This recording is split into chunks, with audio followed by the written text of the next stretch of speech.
The time is 6:33. I'd like to call this regular Board of Education meeting to order.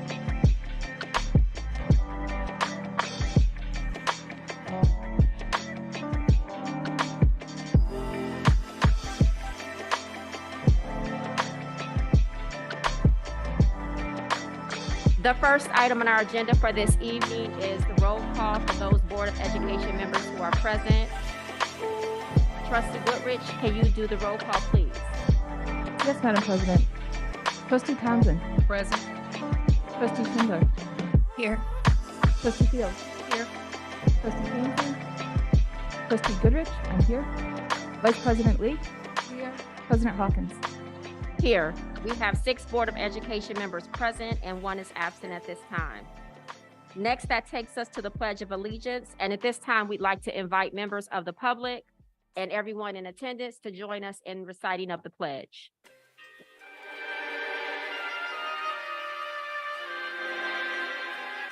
I pledge allegiance to the flag of the United States of America and to the republic for which it stands, one nation, under God, indivisible, with liberty and justice for all.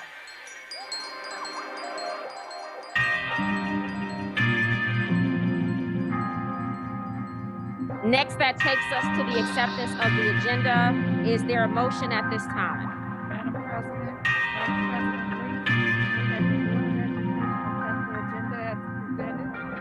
Thank you. A motion has been made by Vice President Lee. Is there support for this motion? Trustee Fields, I accept support. Thank you. Supported by Trustee Fields. All those in favor? Aye. Those opposed? Motion carries. Next, that takes us to our achievements, awards, and recognition. And at this time, we have Estabrook Elementary School Points of Pride. And at this time, I'd like to turn it over to Dr. Zachary Ross. Thank you, Madam President. I'd like, I can't see if Principal Ryan would come. Thank you, Dr. Cascarella. You'd ask him to come with his student. Each month, we're excited to ask our principals and our students to come and share points of pride. We have this month, Estabrook Elementary will share their points of pride. We have one of our students with our wonderful principal will come to share the points of pride of what's happening next door at Estabrook Elementary.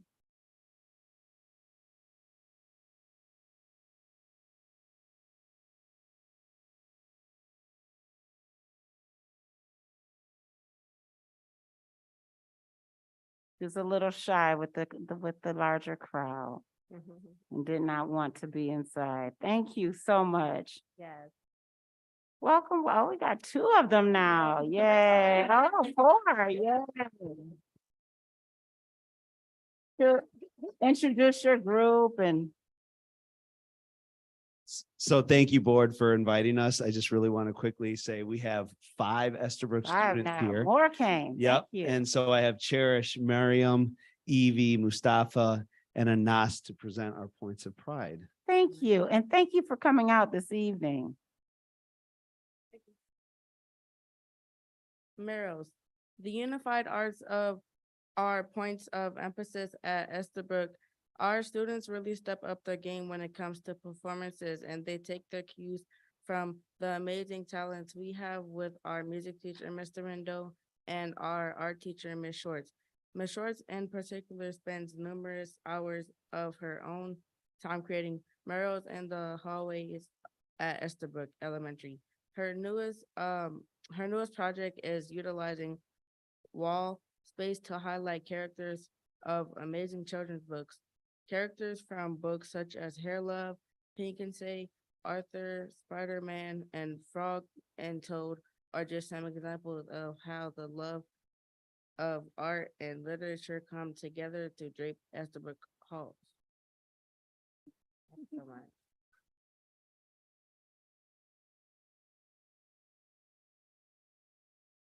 Inclusion, inclusion is a must. Estabrook is home to 3 superstar self-contained classrooms that honor 21 individual students with various impairments that affect their ability to participate and succeed in a general education setting. With a with a push towards being truly inclusive, almost all 21 of our superstar students, as well as the 26 in our Young Ambassadors Room, are being provided opportunities to be in gym, art, music, and science with their grade level peers. There are also students from the general education setting pushing into the 2CI impaired and ASD classrooms to provide peer-to-peer support, promoting not only learning, but friendship, belonging, and unity for all Estabrook students. This truly is making a difference within the school environment as acceptance of all is modeled throughout Estabrook.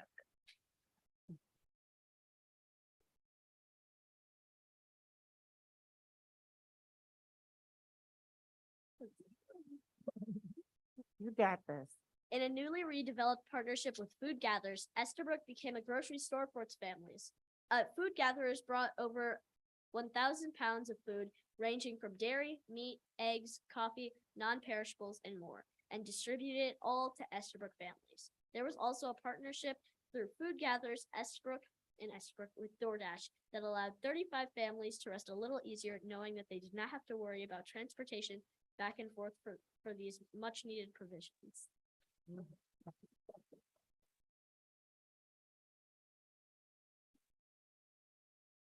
Year 5 of 1 month, 1 school, 1 book was yet another success.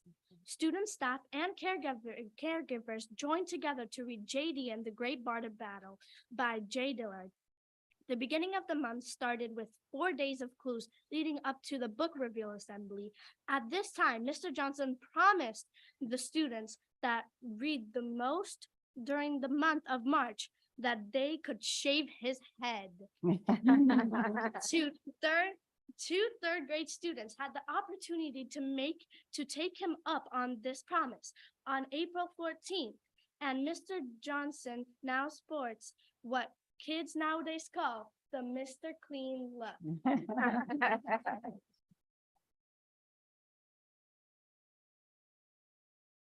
The staff at Estabrook is a dedicated team. Part of this dedication is the retainment of its staff. This year, all certified staff members returned for the 2022 to 2023 school year.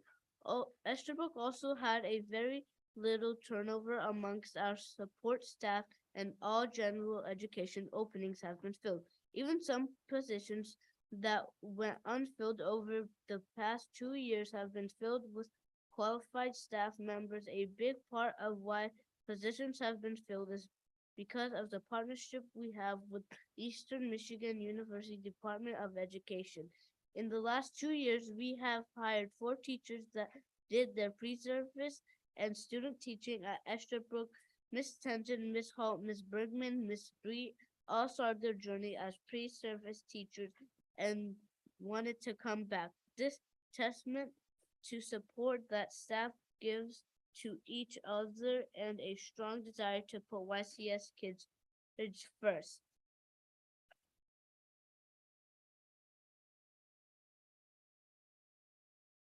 Since 2019, over 30 international flags have been hung to honor the students and first-generation staff members home nations. The goal to honor the home countries of our stakeholders has been of importance and truly respected by the students and staff of Estabrook yearly at our annual multicultural night, a scavenger hunt for certain, certain flags and pictures of families taken under the home flag has become one of the biggest highlights of the night as Estabrook international families continue to grow. So will the flag program as we continue to uplift the true diversity of our school.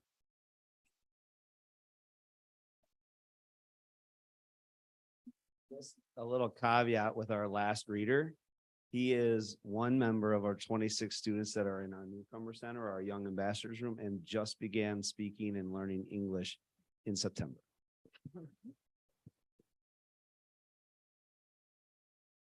The vision of creating a space for new arrivals to the United States in YCS was first presented to Estabrook Elementary and Ford Elementary.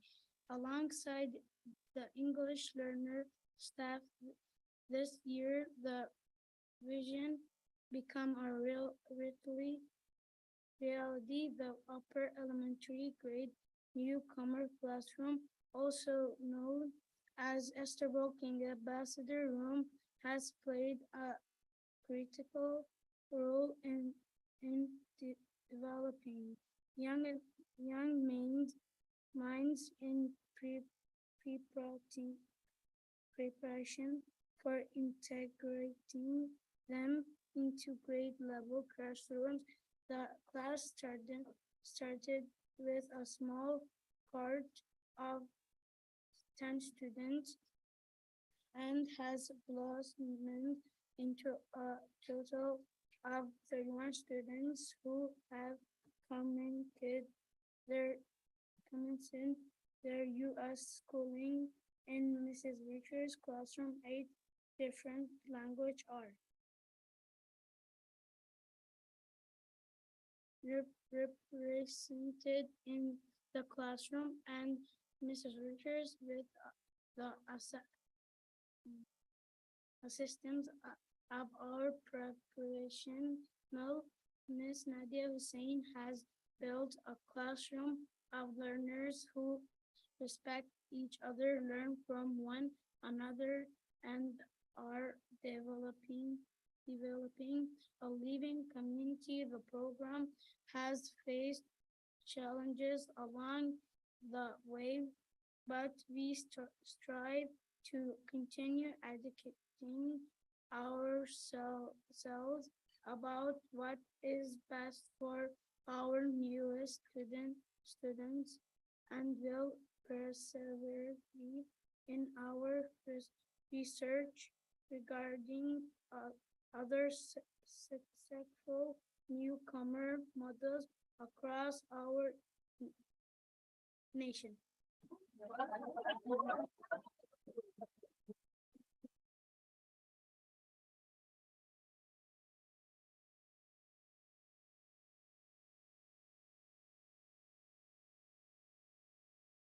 And that was our Estabrook's Points of Pride. Thank you, board, for listening. Thank you, community, for joining us and inviting.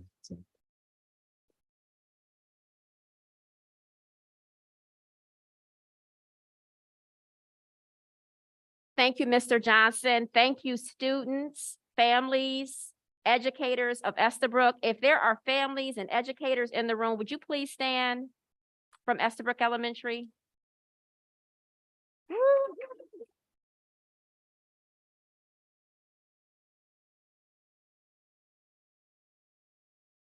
Thank you for being here and doing such a wonderful job at Estabrook.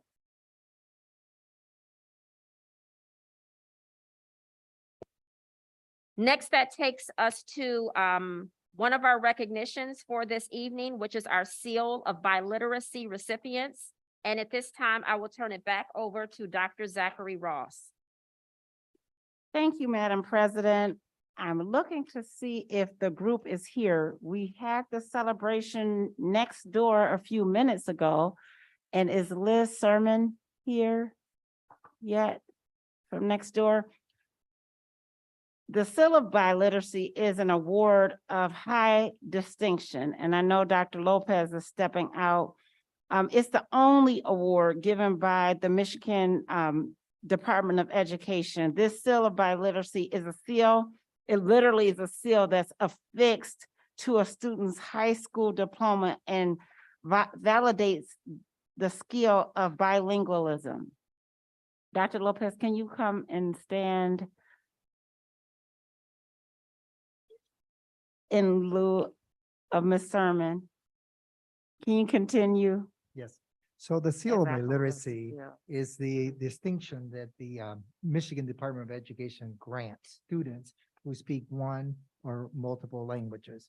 And so today we have 23 students who, not all of them were there, but 23 students will be receiving that award. The seal by literacy is the only seal that and recognition that's is granted by the Michigan Department of Education.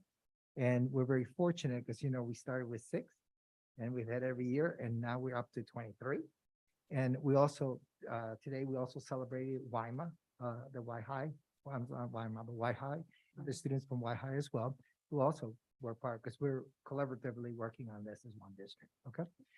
But overall, next time we have the next board meeting, I'll share the names, et cetera, so you have. And it they're all each together. listed, Well- we have them all listed, we have their seals listed because we want them by name to be recognized.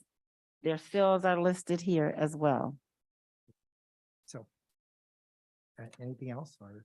And we're just proud of them. We told them today at the ceremony right before, so they're still there. It was at 5:30. So we literally ran over here. We wanted them to make sure they tell their employers, they tell their schools to lift it up, because there's not many schools right now. The only seal, the only thing that's recognized by the state of Michigan right now that can be on your diploma, on your actual diploma. So when they go to the colleges, when they go to their employers, that this is recognized by the state of Michigan.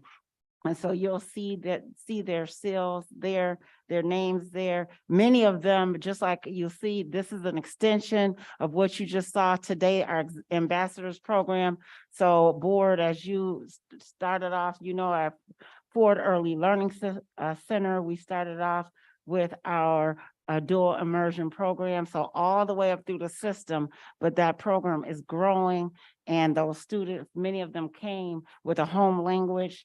And we wanted them to be proud, not to think. A lot of students came into our district thinking of it as a deficit, that they came in with a single language. And we're saying, no, this is an asset in addition to you have additional languages that you bring. And so we're thankful for our department led by, again, Liz Sermon. And can you name your teachers? Because there's been a huge committee. Celeste Green and Mary Ann Jager. And then we've had Daniel Young and of course, Ryan Johnson, as well as others who have, I know that Greg Englund are working the committee as well for the seal by literacy %.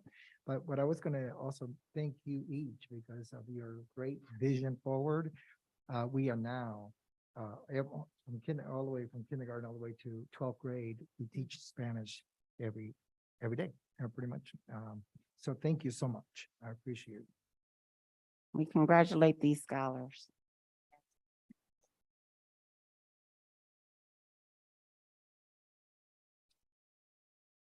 And before we move on to our next agenda item, I just want to note for the benefit of all those in attendance, that this seal of biliteracy, an award of high distinction, has been bestowed upon 24 Ypsilanti Community School students, and that deserves another round of applause. 24.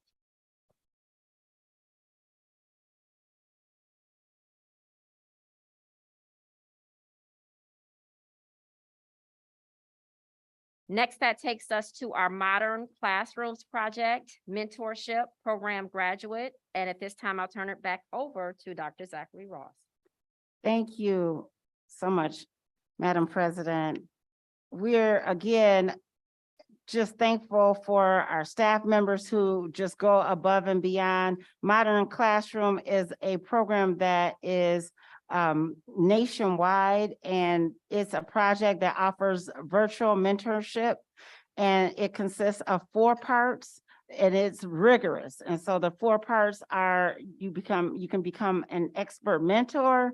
Another one where you do classroom ready content, another one where you do work with a global network, and then they get certified credentials. And so we're proud to announce that Ms. Jennifer Gray, I just saw her standing over there, so she come stand up and come forward, because I was there when her building recognized her. But I'm proud of her to have her here today. She's officially completed the Modern Classroom Mentorship Program. And so it's like people like her that's not only doing this program, working on the National Board Certification Program as well. She just continues to exemplify what it is to be a master teacher, and the fact that we have her here working in our district, mentoring, just being a partner. I saw her team back there, go team, her team back there. Also master teachers. We're just so proud of the work that you do, and we just congratulate you for completing this program, but also for just being a role model in our district. Congratulations for completing this extensive program and being a Modern Classroom mentor. Congratulations. Anything that you'd like to share with the board about this, or? So it's been kind of a, it's been a twofold. I'm also working on becoming a nationally board certified teacher, and running that program. And so it was, one of those things when I was kind of considering, one of the things for national board you have to do is try to figure out what kind of professional development you want to do. How would you make your classroom? This kind of came into play. And so it all kind of fit together. And so I, of course, take more on than I should, as I always do. And so I kind of worked this into two folds, and it's all been kind of working itself in together. Modern Classroom is gives the students a lot of autonomy. You kind of give them, this is what we're learning, this is what we're doing, and then you do check-ins with them. Gives them a little bit more freedom. It also allows you as a teacher to really work with those students who need the most support.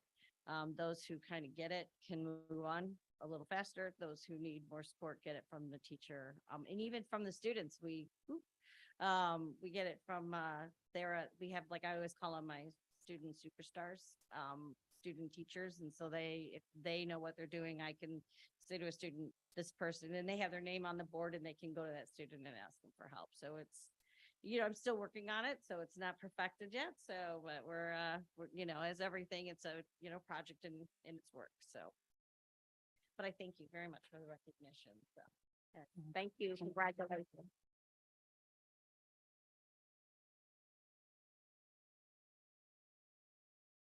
Next on our agenda is the adoption of the resolution for staff appreciation. Dr. Zachary Ross.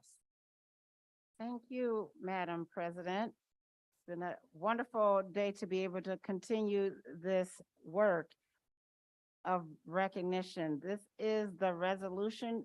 This week, this month, we just started off with our resolution of staff appreciation. And would you like me to start off with the whereas? And actually, we found out we had another one. That's what I'm looking for, which was a surprise to me. I'm looking for it. She didn't want me to tell her. Tell her.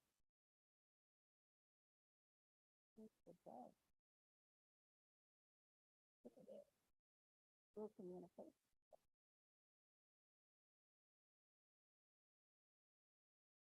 Add this to it. If the board will allow me to. This on.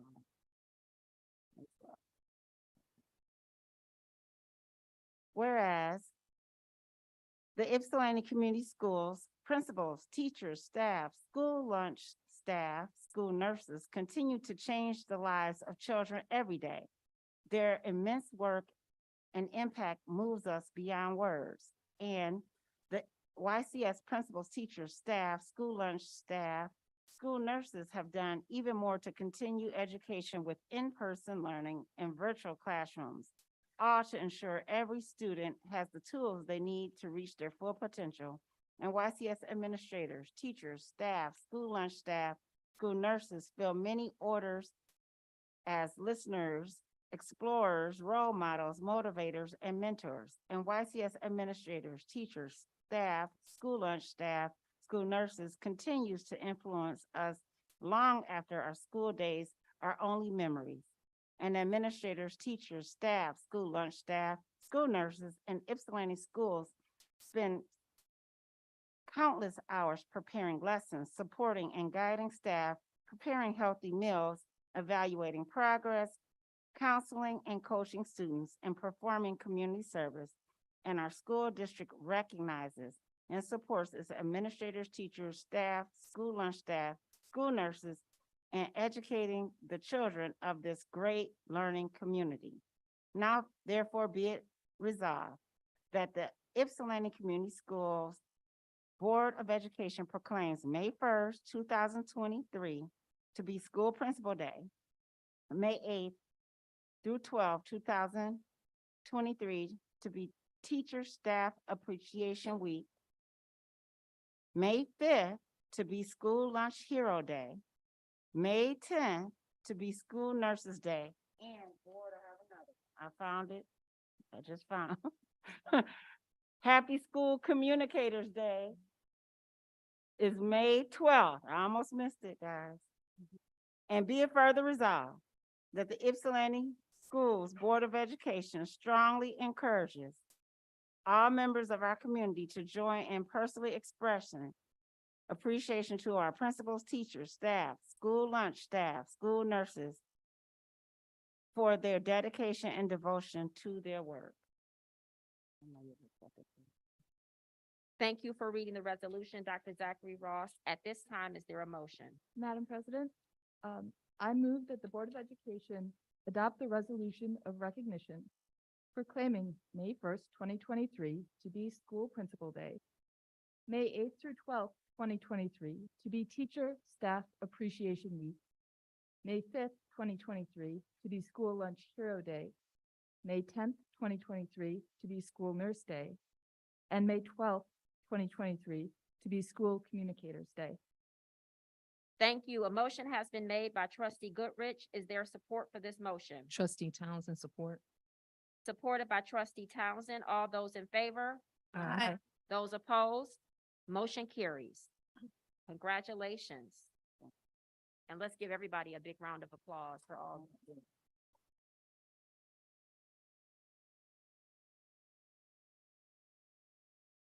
Next, that takes us to our first presentation for this evening, which is our FTE staffing projection and talent management report.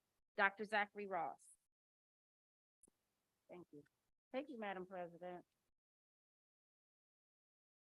Each year, according to the MASB school scoreboard, the board typically gets an update on the projections by building from the Human Resource Department. And this is the overview. So I asked Ms. McCarty to come up to think about the purpose of the staffing projections. Again, she looks at the multiple sources of what she's looking at projections. You know, as we end the school year, we also have to look forward to the next school year. So here is our beginning of looking forward to the 2023-24 school year.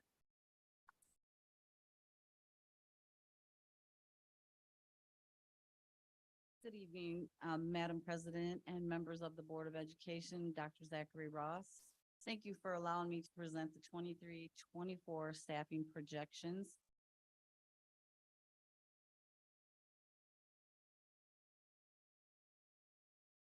There we go. So we start by gathering the current student and staff data. And then we consult with the building administrators and we say, hey, here's your staff. What are you thinking about for next year? What would you like to add? And so we take that and we project the FTEs needed based on the number of students that are currently enrolled in YCS, divided by the amount that the negotiated contract allows us to have in each classroom. Then we go into where we are right now, and that's planning staffing adjustments. While we do that, once we do that, we then send it to the finance department for the finance director for budgeting. And we don't just send, I just don't just send it there. We have a conversation. We talk about what is our money? How can we do this? Do these things fit into our budget? And then finally, once we conclude that, we then go back to the building administrators and say, okay, you get to keep the current staff you have and you can add this, or we have to stick with the staff that you have now.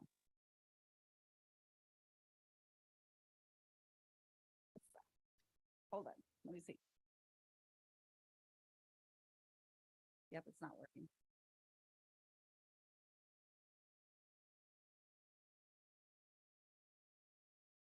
Thank you, Solomon. I appreciate that. So we take some data into consideration. As we get multiple sources, we start with the student counts directly from Power School. So that tells us exactly who's in the classrooms right now. And then, as I said just a moment ago, I sit down with each building principal and say, what's your thoughts? You know, do you need more staff? Would you like more staff? What areas of concern do you have? And then we look at the FTEs from the previous year. And we consider also in there, like the tiers of instruction, what's needed. So from an equitable lens, we make our decision, not our decision, but our recommendations for both and thinking in this area. We consider other things because the data would just not be supportive enough, because we have to consider student needs. We have to consider IEPs, Title I needs, teacher certification requirements, staff to student ratios, and partnership agreement with MDE in the budget. Just didn't mention a few. So with that, I'm just going to jump right into the buildings. So looking at Beatty Early Learning Center, their maximum enrollment will be 128, which would allow us 8 classrooms. And as you'll see over to the right are some support services such as school nurse, social worker, family service specialists, associate teachers, that type of thing.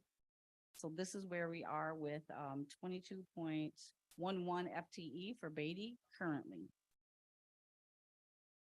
And then after speaking with the building administrator, she said that it would be extremely helpful for them to have a health tech and to add their nurse as a part-time nurse.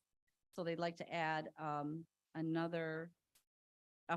make the nurse full-time, and then they would like to add a data entry person for Child Plus for a total of 3 additional FTE. Moving on to Ford Early Learning Center. With Ford, we projected the Head Start staff, like who would enroll, and we projected which of those would go into TK, either at Perry or at Ford. And then kindergarten, we just kind of said, okay, this many students from Beatty are going to go to Ford's kindergarten. This many students are going to go to Perry, and this many students are going to go to Wise. And so we projected those numbers out, and then we rolled down pretty much the kindergarten to first grade. And then again, you'll see at this school, we have multiple specials: art, music, science, Spanish immersion.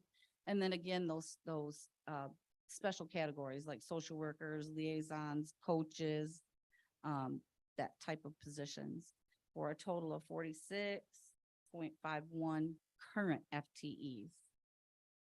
Then we spoke to the building administrator and asked them what they would like for next year. So they wanted to add 2 additional interventionists, one for reading, one for math, and they would also like a behavioral health specialist to help with mental health issues, behavioral issues, that type of thing in the building. for a total of 3 additional FTE. And going forward to Perry, we did the same type of projections for Perry using the data in Power School and student enrollment. And currently Perry has a total of 51.91 FTEs as it stands with all positions filled. And then going forward to their requests, they too would like two additional interventionists, one for math, one for reading. They want district employed mental health, because currently we have partnerships with other organizations, but they like someone that's boots on the ground. And then they would like 2 additional special education teacher consultants for a total of 5 additional FTE.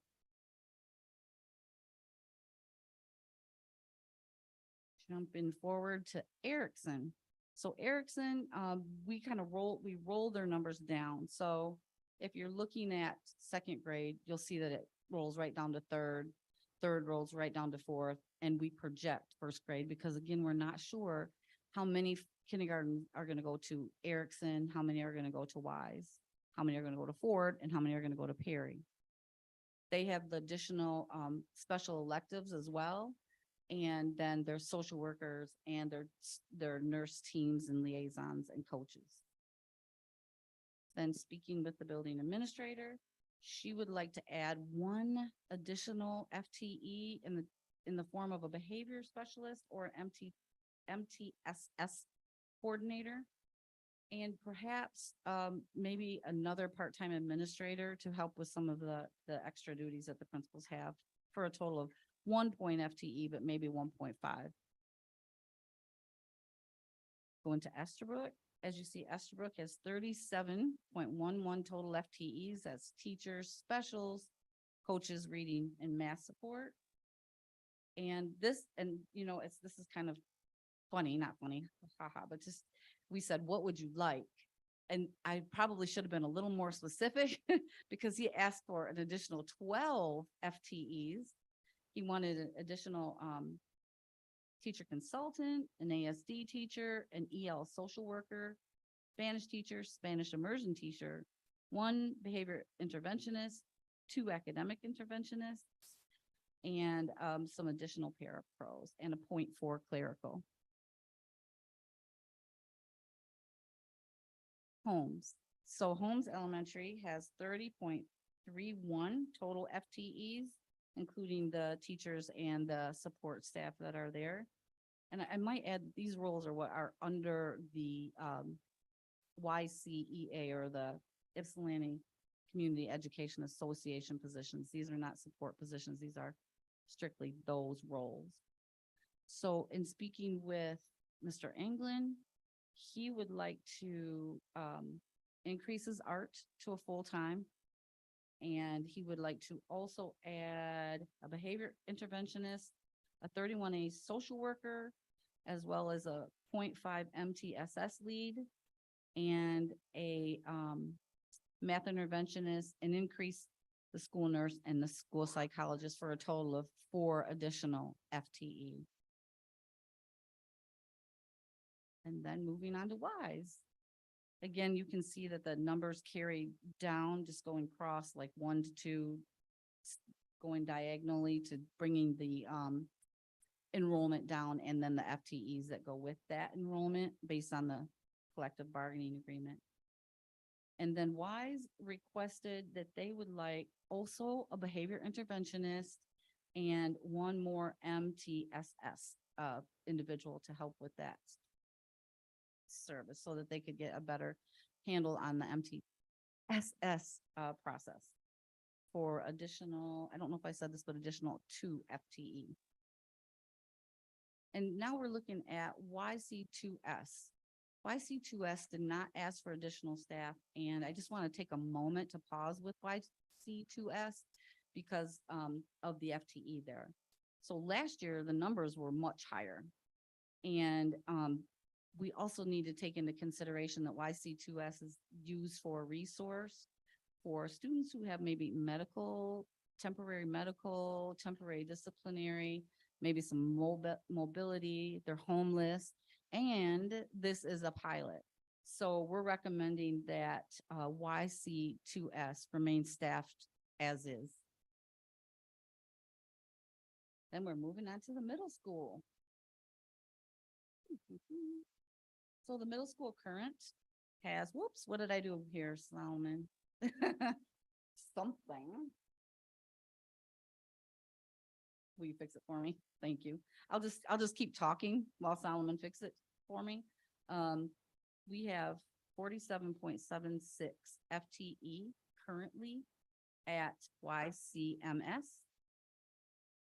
And they would like to request an additional special education teacher for one more additional FTE for 23-24.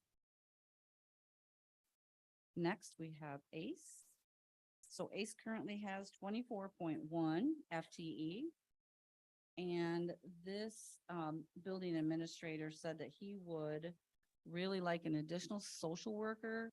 And he prefaced that with primarily for grief, you know, to help with the grief management in the building. Moving on to YCHS.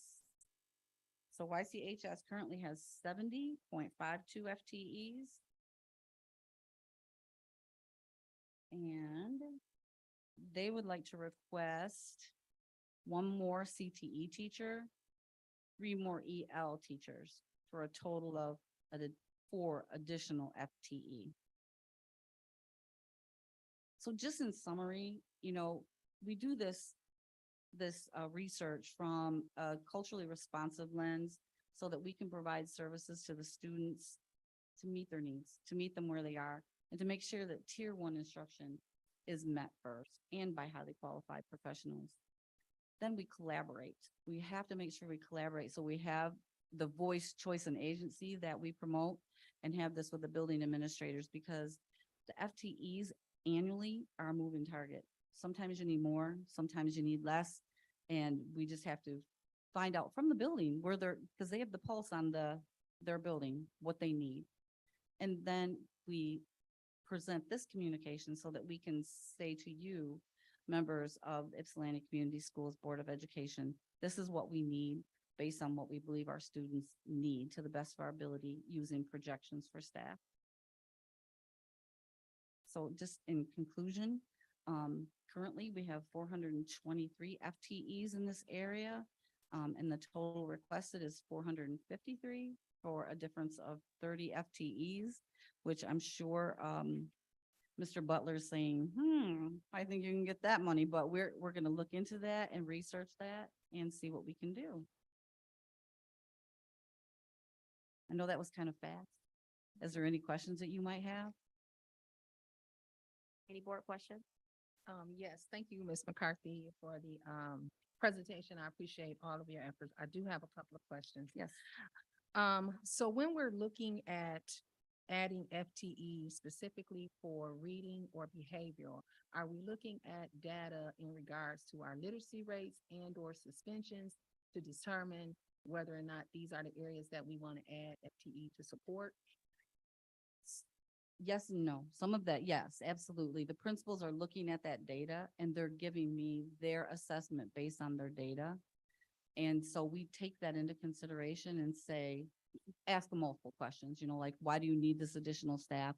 What are you thinking? Sometimes, and the reason I said yes and no is sometimes they're looking to develop a new program. They'd like to do something different in their building. So yes, they use the data. And then secondly, they also they're projecting new things such as Estabrook. Okay. And then my other question was, I see that there was a decrease. So in Ypsi High School, we have business FTE at 2.5 and it's going down to 1, but then there's an increase for RCTC, CNA, and CTE. Does that 4 FTE includes the cosmetology program?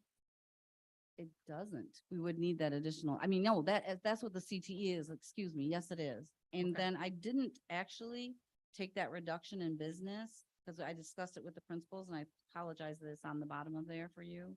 but I did not take that into consideration in reducing their FTE. I left their FTE alone with the 4 additional pieces. Okay, so their FTE will still stay at 2.5. Right. Okay. And then, there was one other question I had.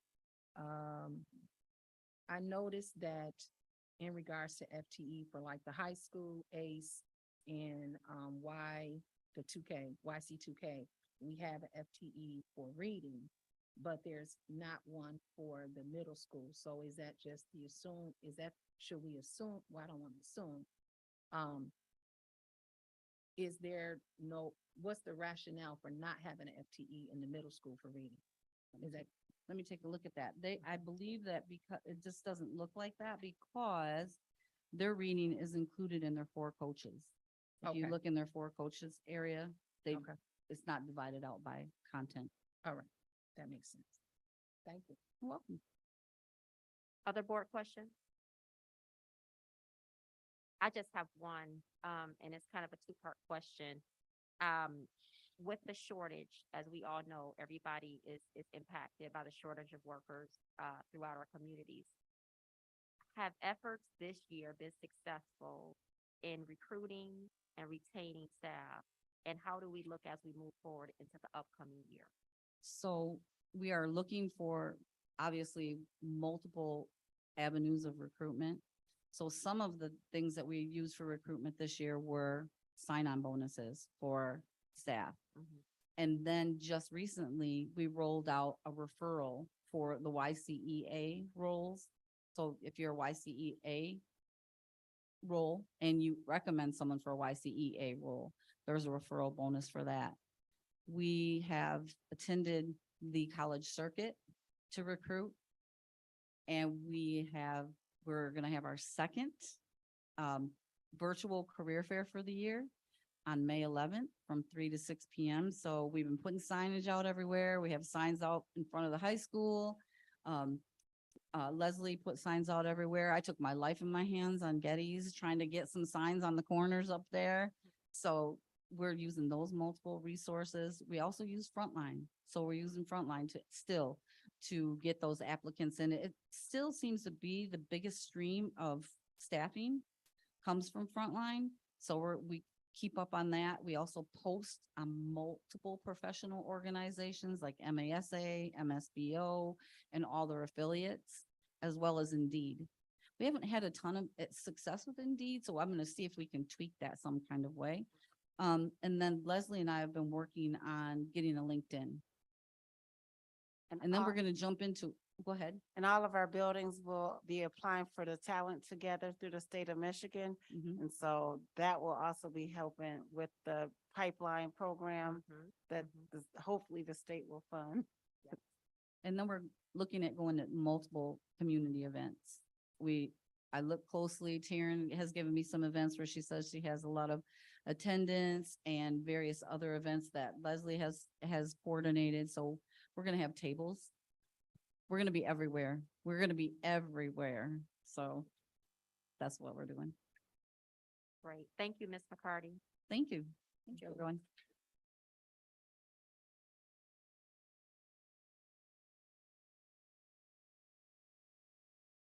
Next, that takes us to our second presentation this evening, which is our budget amendment presentation by Mr. Butler, Dr. Zachary Ross.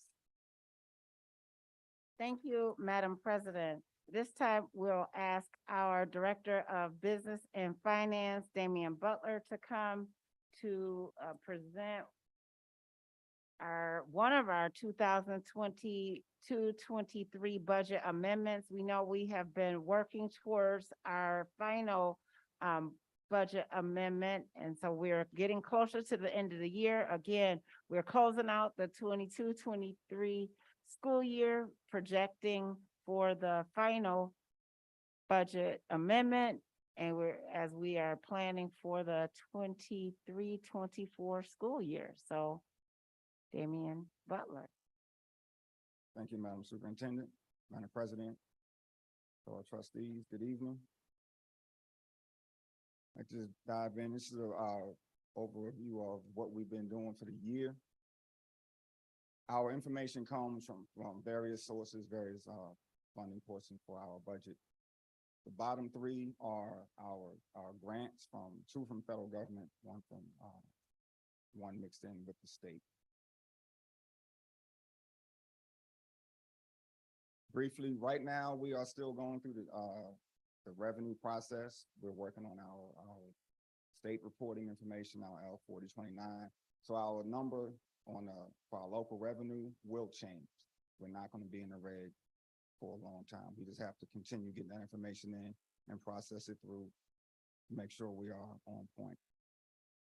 Our state revenue, we're still receiving our state grants. We have not state grants, but our state aid, and we will continue to get that through June and then work through the summer and prepare for next year.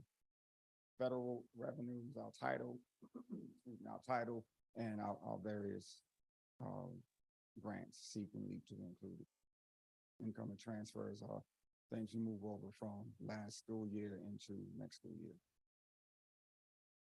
Moving forward, our budget will look very similar this year to next year to this year. These are our programs and how our budget is spent and broken down. And right now we are at roughly, with the combined local, state, and federal revenues, at $85 million. Again, we're projecting next year to look very similar to this year. Moving into 2025 will be another conversation that we'll have as we get that information during the 23-24 school year.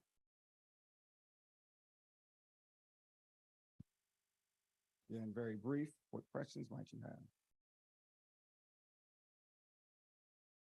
So my question is, you had mentioned, thank you, Mr. Butler, first of all, I appreciate this.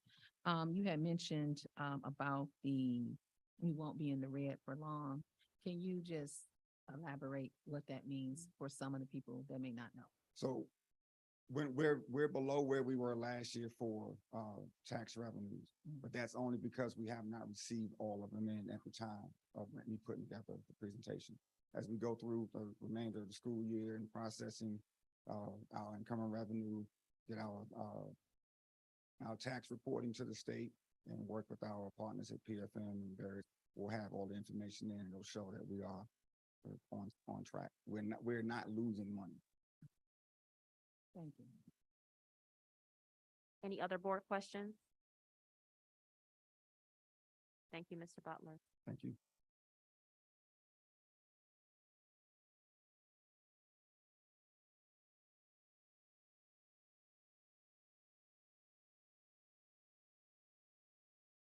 Next, that takes us to our first public comment portion for this evening. And while we are awaiting the public comment cards to come over, I'm going to read the public comment protocol. Thank you, Ms. Haynes.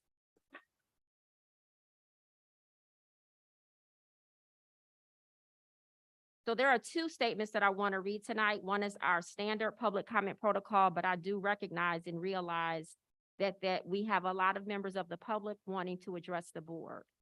And we're aware that many community members might have questions regarding a staff member who has been placed on paid administrative leave. The district does not comment publicly regarding personnel matters. However, I can inform you that placement on paid administrative leave is not uncommon, and it is not indicative of discipline of a staff member. Rather, it is indicative that the district is completing a review of information it received related to a staff member. Once the information is received and reviewed by the district, additional action may take place. Prior to any action, which could include discipline, all employees of the district are entitled to due process protections. Therefore, no action which may be viewed as disciplinary will take place without appropriate due process and consultation with any applicable union representatives. Next, I'll read the public comment protocol. The board recognizes the value of public comment on educational issues and the importance of allowing members of the public to express their views. However, community members should be aware that the purpose of our board meetings are always to conduct this business in an open session and so that the public can observe and engage in matters related to board business. The purpose of the meeting is not to provide an unlimited public forum where board members will respond to questions from the public, which has not been our practice, or where members of the public are allowed to have an open exchange of dialogue between each other. Participants are reminded that their comments must comply with the public comment rules of board contained in Board Bylaw 0167.3. The public comment rules limit speakers to a duration of 3 minutes, require all comments to be directed to the board and not to staff or other participants, and require remarks to be made in a respectful and professional manner. Moreover, the rules provide that the board president may limit speakers or statements which are repetitive in nature. Further, the board or its individual members will not respond to any comments or questions that are made during the public comment period. Rather, the board will refer any issues that require a reply to the superintendent for further review and response. At this time, I would like to invite Deborah Stevens.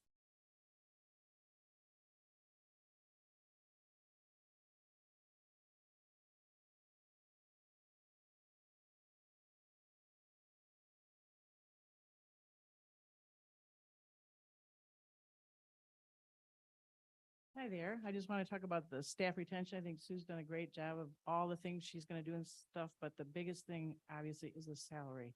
So I applied to Ann Arbor and they offered me 10,000 more than I'm making here at the top of the scale. So, and you can do all the recruiting you want. Everyone's looking at the money.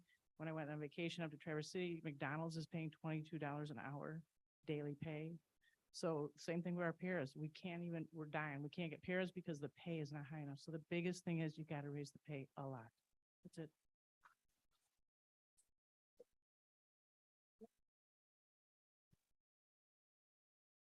Thank you, Deborah Stevens. Next, we have Diana Bernal, if I'm saying that correctly, and Liz Thurman.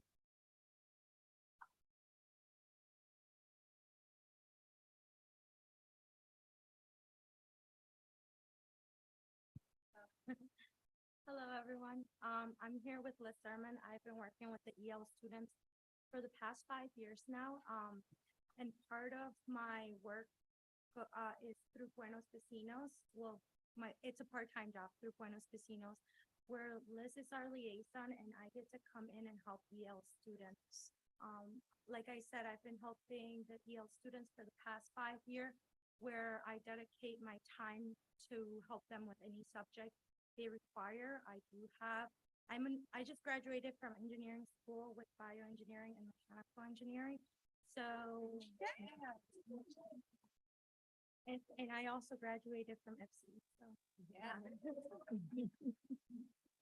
But as part of my job is not just to focus on the academic and college support. I can provide for the EL students as I can communicate with them very well. And as part of Buenos Vecinos, we've also been working directly with their families and many other families in Washtenaw County, not just in Ipsy. We are primarily focusing in Ipsy as we see our population is growing. That being said, we have been doing events and other trips with the students and family members, just doing a cookout or going to the lake, inviting families and students that speak Spanish and don't know where to go to feel welcome where other people speak their language. And we are asking for permission to take the EL students, 25 EL students, to reward them for their attendance and their grades to Kalahari. Buenos Vecinos will be paying for that. And with the partnership of Liz Thurman, that will cover the bus. So we will cover all other expense of the tickets and the food. And we would just like the approval of the board as it's been approved by the principal. So, yeah. Yeah, she asked us to come ask permission because it was in Ohio, so we wanted to. Yeah. All right. Thank you. Thank you.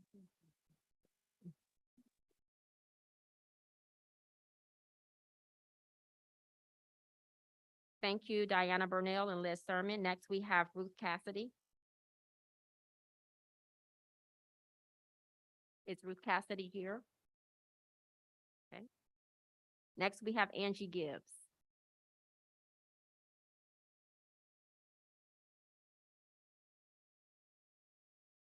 Good evening, everybody.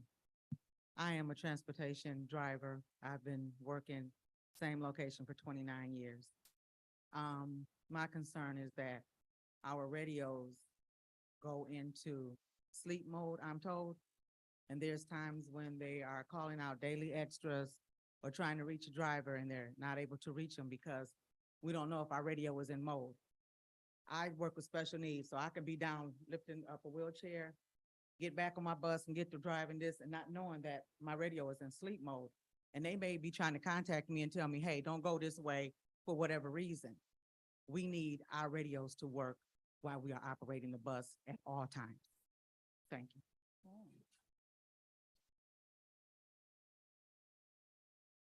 Thank you, Angie Gibbs. Next, we have Akiba. Did I say that correctly? Okay, Akiba Tucker. Thank you. Good evening, everyone. I appreciate you guys allowing me to speak. My name is Akiba Tucker. I am the president of Community Relations for Kingdom Builders as well as the Ypsilanti Rotary Secretary. I am also Ypsi High alumni. One of my jobs as president of Community Relations is to recognize needs in the community that should be prioritized. It has come to my attention repeatedly and almost on a daily basis that there is a busing issue within Ypsilanti Public Schools. I have had parents tell me they're having regular issues with getting their children to and from school, with some even having to walk home with little to no notice. As a former student of Ypsilanti Public School who now has grandchildren that will be attending, I am very concerned. In my opinion, this is a tragedy waiting to happen. It can be prevented. Before the next school year, I'm more than curious to know what your plans are to prevent this from happening again. Parents are now wanting to pull their children from YPS, and that will not be good for the community, as you all know that. So I hope that before we get into September, that there is something done about this. I do not like the idea that babies are getting home the best way that they can, is basically what these parents are being told. And this last minute, every morning, we don't have buses. We don't have buses. We don't have buses. So thank you so much. I appreciate it.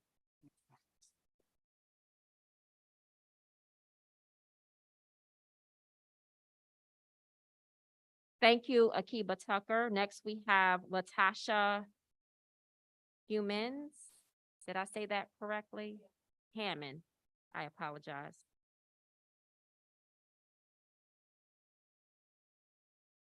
Hi, my name is Latasha Hammond. I am a parent of a student at Ford Early Learning Center. If you were at the last board meeting, you saw her read a book in Spanish before you guys. So she's in the Spanish immersion program. And as much as we love the program, we love her teachers, we love her principal. The transportation issues that we have been having are forcing me to consider pulling her from the district. Because as a working parent, you know, I can't be on the phone every morning calling to find out if the bus is coming, when the bus is coming, where it's coming. You know, we get calls every morning at 5:30 a.m. to tell us whether there's a bus or not. And her bus comes at 7. So that doesn't provide a lot of time for working parents to make arrangements. You know, and just a couple of examples of some of the issues. On February 8th, which was count day for the district, school gets out at 2:30 p.m. I received a call at 3:30 p.m. that my child needed to be picked up. She was in the office. We were never notified that there was no bus that day. And I wasn't called until an hour after school got out. Nobody had any answers. The school told me to talk to transportation. Transportation originally was saying that parents were notified. I explained that we were not. You know, we get calls, we get text messages, voicemails, emails, whenever there's a cancellation, and nothing was received that day. Another day, which was April 4th, we were informed by email at 2:11 p.m. that we needed to pick up our children who get out at 2:30. You know, for working parents or for parents who don't have a lot of, you know, support, you know, it's just not possible to pick their kids up within, you know, 20-minute notice. I emailed Aaron Rose, which I believe is the supervisor, for that area. And he blamed it on the IT issue, which I get, but I kind of find it hard to believe that for 2 days, not a single parent called transportation to inquire why the buses weren't showing up. This was the Tuesday afternoon. I also was told that they were working on hiring drivers, to solve the shortage issue. But it's my understanding that drivers were hired and that he dropped the ball in regards to their training and certification and onboarding, and they are no longer with the district. So it's my concern that we have somebody in place who is not really addressing this issue and doesn't see it as important enough to address it. I constantly see on social media that all these programs and initiatives and expansion are being added, which is great. But if we can't get the kids to school, then, those programs are no good. So we need to focus on that, before it gets to a point that parents are ready to band together to pull their kids from the district, because we really don't want to do that. But as working parents, it is an option right now. Thank you.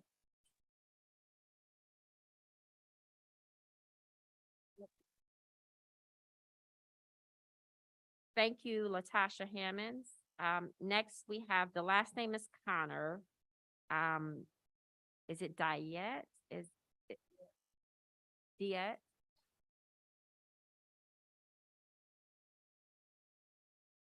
Diet's not here? Okay. Next, we have Gilda Miles.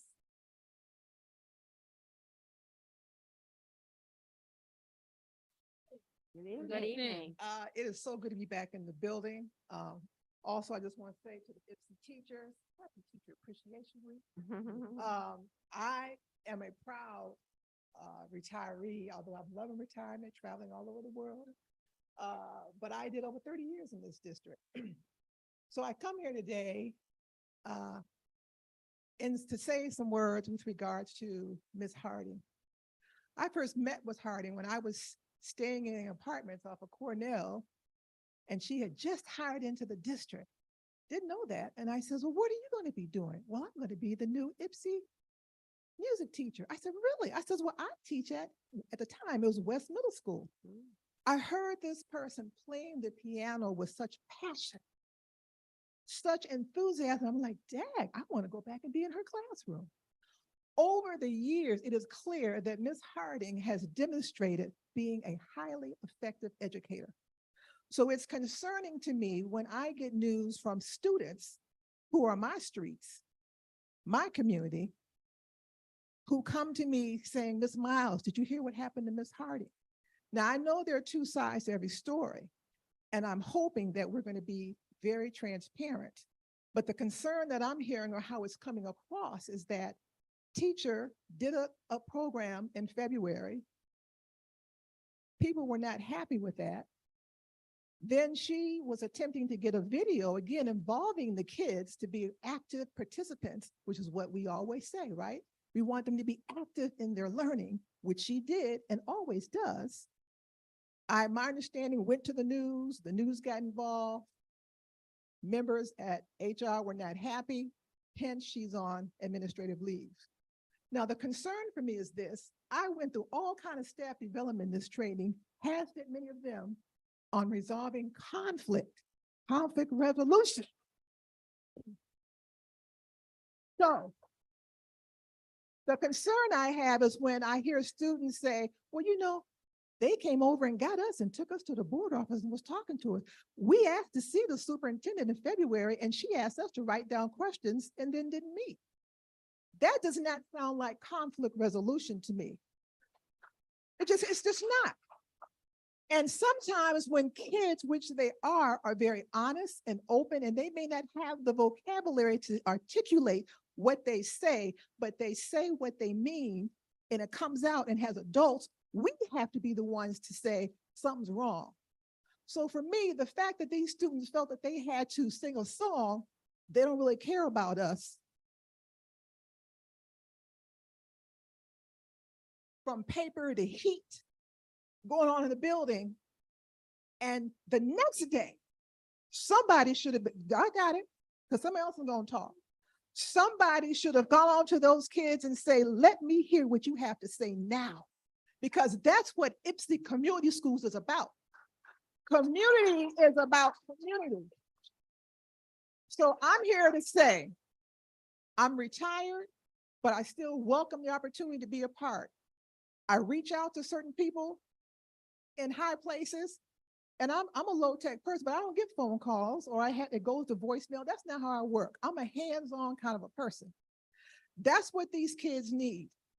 Miss Harding has dedicated, she was born in Ipsy, she went to school, she has dedicated her life to this district. And if we don't find a way to retain her, the FTE data that she gave, it's a goner. It's a goner. And I just feel that she is worthy of having that conflict resolved. Her dedication and her heart. Thank you.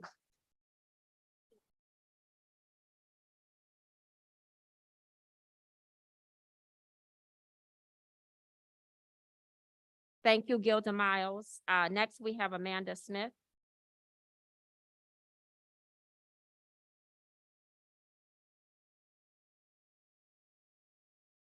I need to adjust it down too, just like the kids. Several of the people in this room know that I've attended many YCS board meetings over the last 6+ years, often alone or with a few others, rarely with a crowd like today. I'm so glad that today's crowd, which includes city council members, county commissioners, parents, teachers, community members, were here to hear our young Estabrook scholars and ambassador share the great things happening in their school and the other great things happening in YCS. Over the years, there's been a few things I've learned about the district that I've learned to be true after attending this many meetings. One, there's no district with more dedicated board, staff, administration, and teachers. That's fact. I could never begin to imagine that I could possibly have the whole story on anything, which was acknowledged at the beginning of this comment section. 3, this board has always recognized the importance of and valued and lifted up the voices of students. As a member of the community, you don't have to be connected to the high school to know that Ms. Harding is the biggest champion for student voice.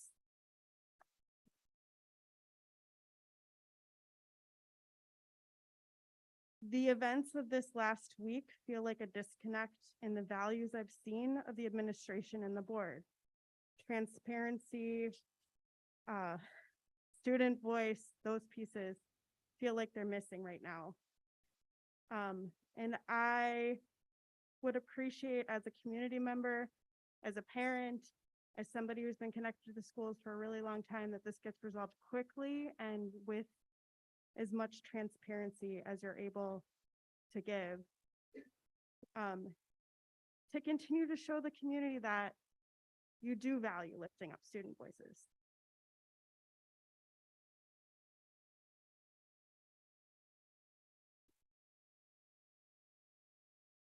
Thank you, Amanda Smith. Next, we have Ricky Jefferson.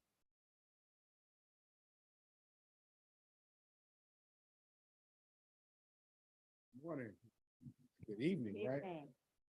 I think I went and took a nap back there, but anyway, good to see you, Doctor, and all of you. I know your passion personally for our children in our school. I'm glad to see you all as members of this board. I'm Ricky Jefferson, former county commissioner, former city councilman, always been in Ypsilanti School District, am an alumni of Ypsilanti High School, and have 20 grandchildren and 2 great-grandchildren, and none of them go to here anymore because my daughters decided to take them out. I just want you to know that I'm here to talk about my favorite teacher, who I see all the time, Ms. Harding. I know about this suspension. That's about all I know. But I get it. You know, you suspend teachers for things that they don't do, that it seems to be protocol, which I don't know what protocol has been violated. That could have affected the administration. Maybe it was because she did notify the administration before the interview. Whatever it was, her character has always been true. It's always been unselfish. all the years that I've known her to be employed here. She has clocked tremendous hours, personal time, used personal finance to sincerely give efforts to uplift and motivate and provide our students with an enjoyable community service. We see them in the community all the time, in a healthy way to overcome their respective circumstances and introducing them to lifestyles outside of their own community so they can find hope outside of their life, out of the city of Ypsilanti. This public news report, which she spoke of about some lack of resources in the school, was her attempt to give an additional background as to why students shouldn't be taken advantage of who are already suffering from needing more resources.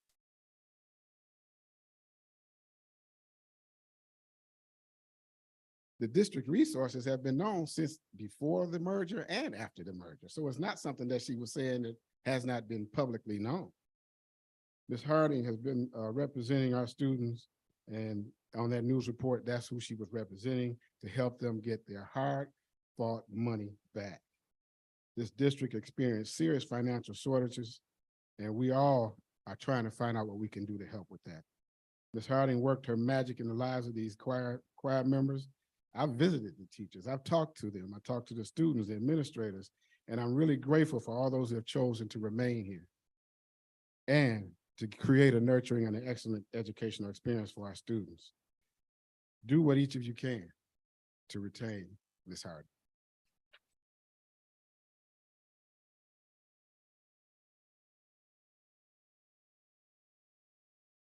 Thank you, Ricky Jefferson. Next, we have Diane Sonda.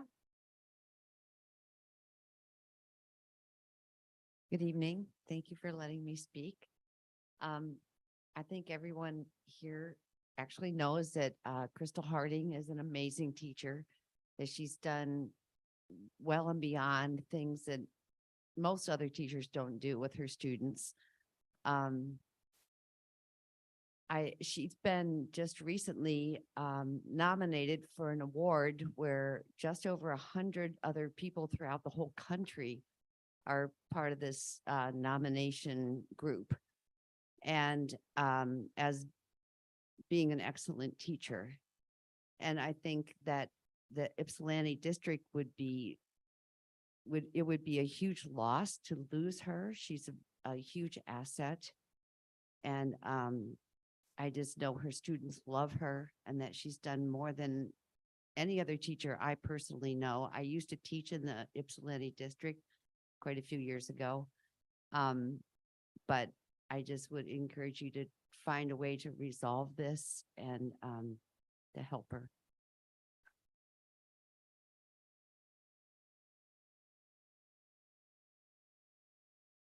Thank you, Diane Sonda. Next, we have Amy Seaman.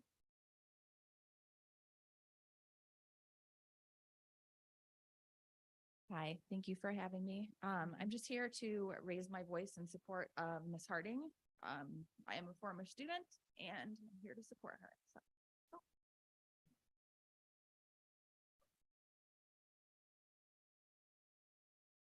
Thank you, Amy Seaman. I hope I pronounced your last name correctly.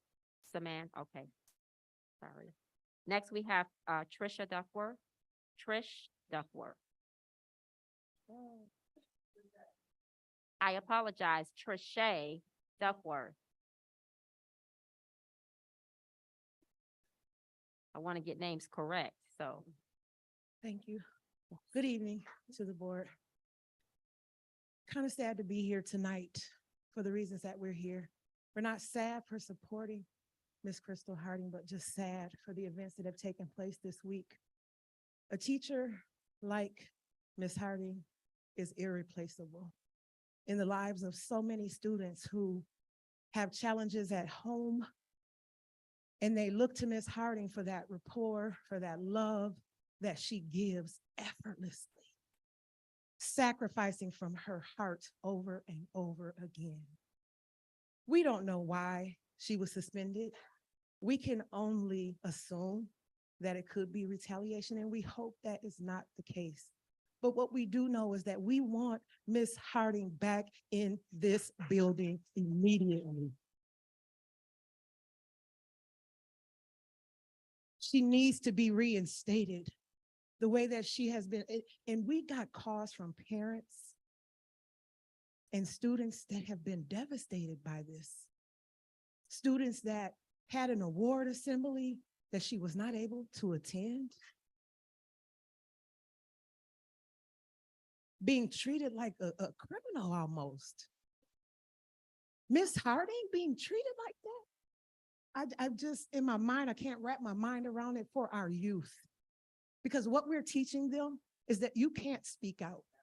What we're teaching them is that you can't tell the truth. We know the deficits. We know you all work hard to cover them. But when someone stands in their truth and we know that it's true for real, we should be in support of that. Even for our students who spoke out on that newscast, which was very hard to do. I am strongly encouraging you all to do what is right, to reinstate her, not just reinstate her, but to apologize for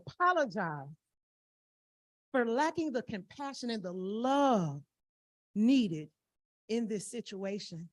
Lastly, teachers like Crystal Harding, this will last a lifetime for youth. I was a broken youth myself, and mine was Miss Richardson. Miss Richardson was there for me every day. She walked me through graduation. She was there to hug me after I graduated. She was there for the award ceremonies. All of that was so important because unfortunately my parents couldn't be there. So to have Miss Richardson there rooting me on was the best thing that I ever had in that broken time in my life. I am here on behalf of these students who are hurting and broken, and I am asking you all, please, again, to reinstate, strongly encourage you to reinstate Miss Harding and to apologize not only to Miss Harding, but to the youth that have been devastated with this suspension.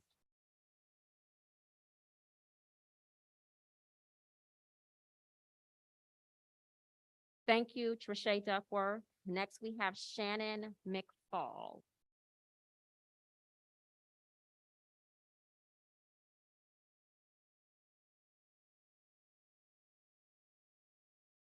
Good evening, board. Good evening, community. I actually got notice of this. Brother Ricky Jefferson put a post up and I saw it on Facebook and I was kind of going over it and then I started texting him. And I've got a small platform that I do podcasting and I talk about the community a lot. When I learned more and more about Crystal Harding, I started thinking about myself because I didn't grow up in Ypsi, I grew up in Ann Arbor. And the things that I had heard about, please don't hold that against me. Because I'm here now. But the things that I had heard about Crystal Harding reminded me of my music teacher when I was the only Black kid at Burns Park to make the all-city choir. And she encouraged me to do it. I mean, I played sports and I was one of maybe what we call the cool kids, but there were no other boys or Black boys trying to be in the choir. And they thought I could sing at that time. So that shaped me going forward, playing sports, doing other things. It was a character building thing because I built confidence off of that. And the thing that I heard about Miss Harding was the confidence that she's built in kids. And I believe since '87, being a part of the Ypsilanti school system,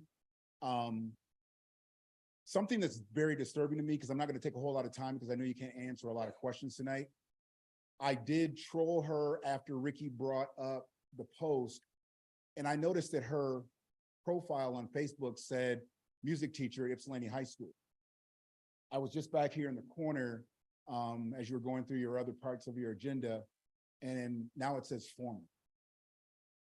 So I'm not accusing anybody of anything, but I'm hoping that the transparency that myself and the rest of the community are looking for, hopefully she didn't change that out of frustration, because I know she's going through, I mean, this is supposed to be Teacher Appreciation Week, and she's one of 212 finalists in the country for an Educator of the Year award, through the Grammy Award winning music pro. I mean, besides that, I believe that the first college scholarship was just awarded to a student of hers that she was not allowed to give that award to.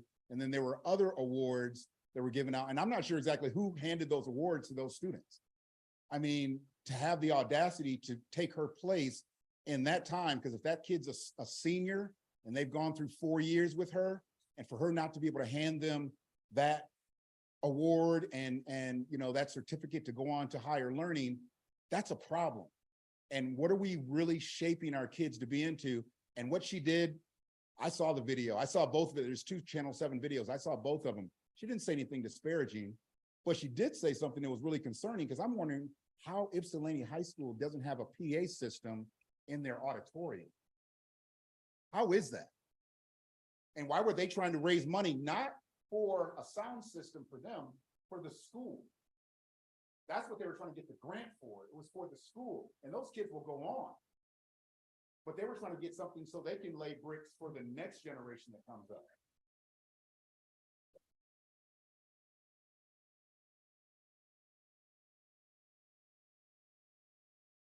Thank you, Shannon McFall. Next, we have Arlo Johnston.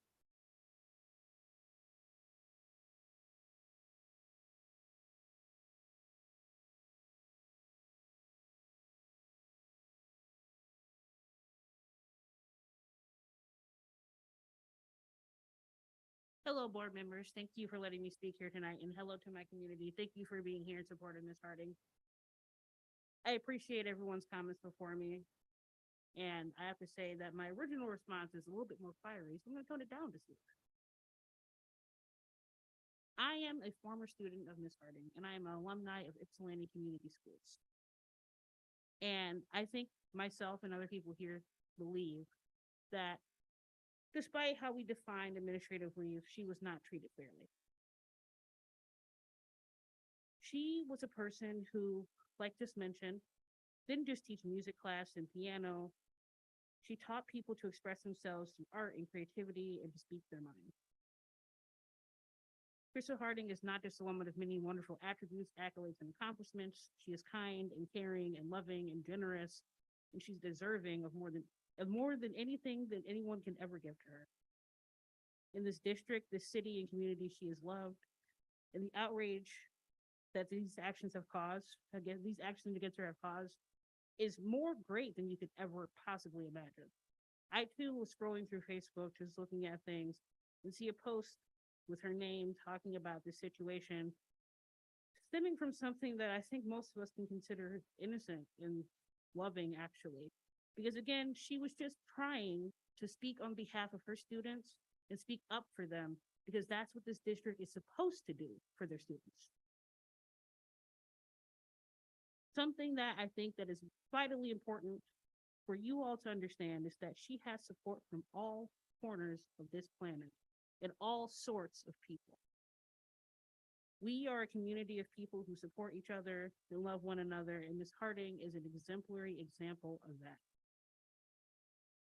Myself, my friends, I have siblings who have all gone through this district, and she is what exactly her name says she is: a crystal, a gem. And like people have mentioned, losing her is a mistake on your part. Not holding on to her is a mistake on your part. Not valuing her is a mistake on your part.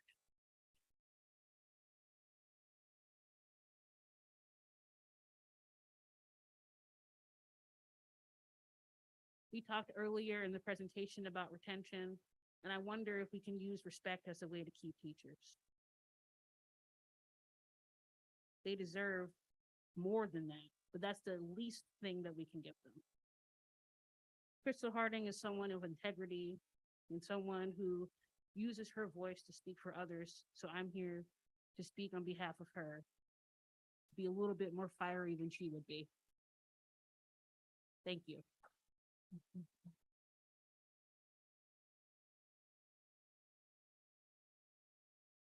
Thank you, Arlo Johnston. Next, we have Christy Balot.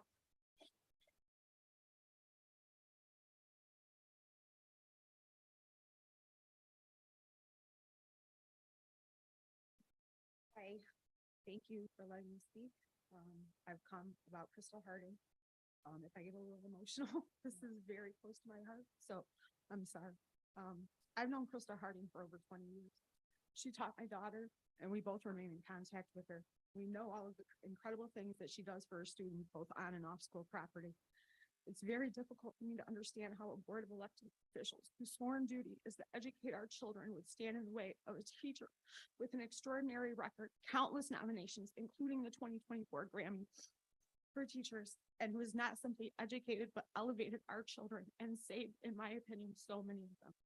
Some of the strengths that are not accounted for in a formal teacher review is her ability to connect with children who may not have other connections at school. She provides support for the students and the community at large. She has the support of our community, as you can see here tonight or read online. She also has the support and respect of her peers. Because of Ms. Harding and her ability to connect with all of her students, they have been able to build relationships that cross racial, socioeconomic, and cultural lines. That enables these children to connect with each other in a moment that struggles to make these connections otherwise. At this point, let's get to the discussion at hand. What did she do wrong? She made a public statement about a company with zero affiliations with the school. She needed the video for a grant that she was applying for your students. You are misusing a policy that was designed to protect students and the reputation of the school, neither of which was affected here. Ms. Harding, students deserve for her to be back in the school now. Ms. Harding deserves to be back in the school now for these final few weeks. All of the children she has taught are in a better position to be successful in a divisive world where believing in your convictions and standing up for what is right is not an easy thing to do. She has taught these students tolerance, compassion, and acceptance. And if you do your duty as elected officials, you'll get her back in that classroom as soon as possible. Thank you.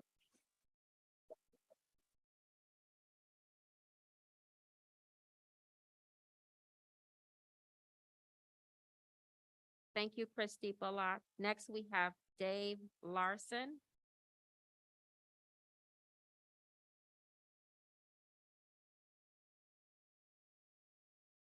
Hello. So I myself is also a former student of Miss Harding.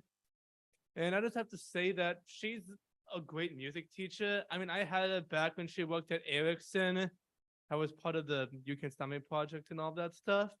And she kind of helped with my, she kind of helped me able to express my love for music. I've always loved music, but she helped me express it more with all the, shows we went on with the project, or when she would have like a bunch of students go ahead and perform at the old middle school and sing songs. One I can remember the most is Music in Michigan, for example. And she also helped me like practice for when I did the talent show many years ago, where I sung Here I Go Again by Whitesnake. Yes, I'm a teen, but I love classic rock. But yeah, she's a great music teacher and has helped me be able to express my love for music more and more. And it's sad to see this happening because she's great and students are lucky to have her as their music teacher. Thank you.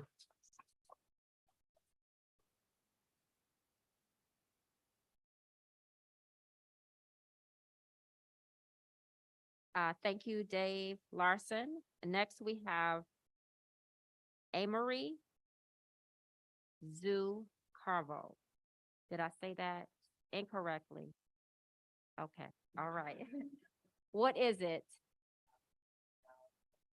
Amory Zhao Carvo. Hello and good evening, and thank you for allowing me some time to speak. So my name is Amory, and I'm a super senior right now at Eastern's College of Ed. I've done, I believe, all of my pre-student teaching hours at IPSI schools, and I've had really positive experiences with my amazing collaborating teachers, some of whom I actually see here today. And I've had really positive experiences with the students overall as well. And I'm really grateful for the learning opportunities that IPSI Community Schools has given me. And the board did reference this briefly, and many people have come up and spoken before me, but I recently learned of the situation involving Miss Harding, a teacher who I haven't had the privilege of meeting, but who is spoken about in just glowing terms by the students that I've worked with. And my understanding is that this is someone who has devoted herself to the music department for over 30 years and has been suspended for reasons that are still puzzling to me, although the situation has been explained to me and I was able to find the news segment on the internet. But that is just something that, as someone who is about to be seeking employment, kind of gives me pause, because that tells me, wow, I could work for this district for a lifetime, and at the end of the day, my bosses may still not have my back. So but I really just wanted to just share that with the board, and that I hope that this situation resolves in a way that is fair and respectful to a teacher who has put decades of service to music education in this district. And thank you for hearing my public comment.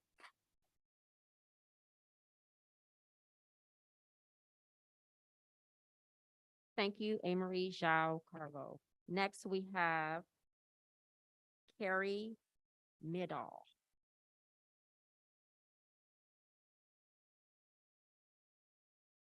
Hello. I want to tell you a story. It was a Thursday afternoon in early March, and I decided to take my family to our local high school's choir concert. A bit of a field trip, I guess. We had the ultimate pleasure of witnessing Miss Harding's choir concert. That event sewed into our lives and had an effect on my children. I was so proud to live in the Ypsilanti School District that afternoon. From the actual music, to the uniforms, to the movement, to the kids on stage supporting one another, and even to the peaceful protest. It was a gift to my family to attend Crystal Harding's choir concert that day. The best place for Miss Harding is in her classroom. Thank you.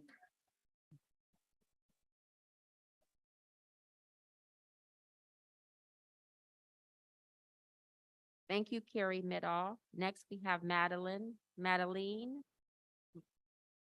Thank you, Madeline Rivenbark.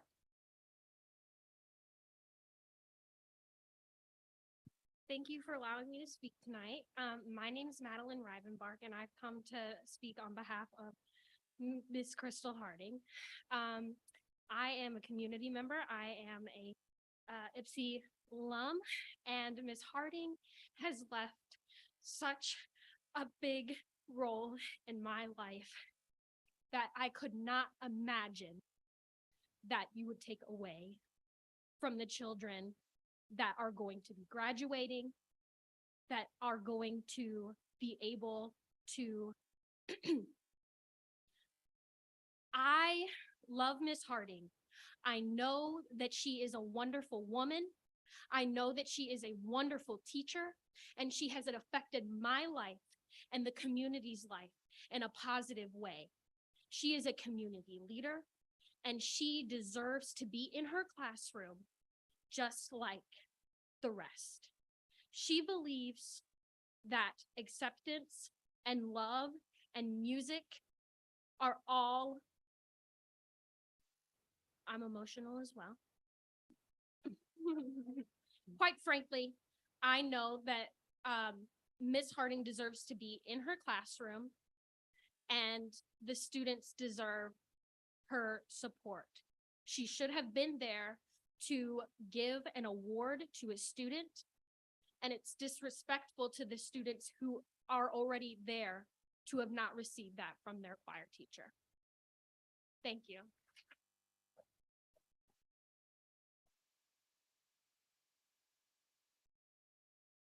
Thank you, Madeline Rivenbark. Next, we have Mayor Nicole Brown.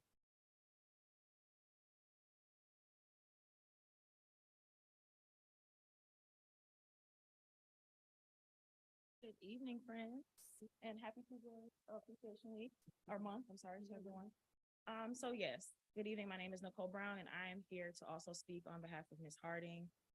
So many folks have said lots of the things that I feel about what she's done for our students and done for our community, but I'll just give my perspective. I attended one of the concerts in February, and I was so incredibly moved to tears actually by watching our students really convey their needs and the lack in our district. And it takes a level of bravery and also psychological and emotional safety for young people to be able to come before an audience and talk about what they don't have, what they need, and how they feel about how they're being treated within their school system. And having Ms. Harding there to really support youth is irreplaceable. The things that she's done in this community are irreplaceable. The way that she partners with us within the city and really restores love and pride in our students in the city itself, beyond the school district, is irreplaceable. I watched young people at our bicentennial kickoff at the ball drop. They are gonna be participating in our bicentennial celebration in August. How are they gonna do that without Ms. Harding? IPSY's turning 200, and our young people and Ms. Harding are a part of that history. And so I implore you to really reconcile this and put her back in the classroom in front of these students. They need her, we need her, our community needs her. So thank you.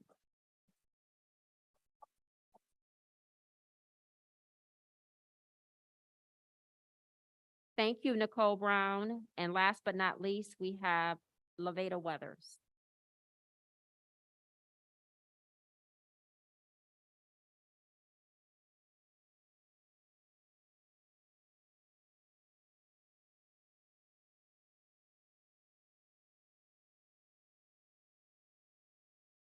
Hello, everybody. Thanks for letting me speak, and particularly last, because I'm not gonna go on. First, I want to compliment and thank the community and the staff that are here. I've been to lots of board meetings, and we've needed you on various occasions. So keep it up. I'm encouraged. This reminds me of the old Willow Run. I am Miss Willow Run. My family came to Willow Run in 1944. Do not shoot me in the back. I was co-chair for the consolidation of Willow Run and IPSY. I'm so inspired by you all coming out, standing up for somebody. And I also want to say that I'm proud of this board. You probably need to reread it, the rules for any staff member. It sounds like you think the nail has been put into the coffin. I can assure you it has not. I trust this board. I trust the superintendent because I believe they are doing their best for our kids. I really do. And thank you for reminding them of conflict resolution. The first thing we were always taught, and sometimes we forget. From what I've heard, I can understand that we're in our little district. We don't have enough money. The state cheated us a long time ago, and I would love to know where our money is from Gretchen, but that's another story. We're trying to protect ourselves. We don't want any, it's like your mama tells you, don't tell the business out in public. I think that's what has happened here and what the whole storm is about, but we'll get over it because we're family. The other thing I would like to say, I've forgotten your name, the lady on the end. Since I retired, I have been supervising students from Eastern. We are so fortunate.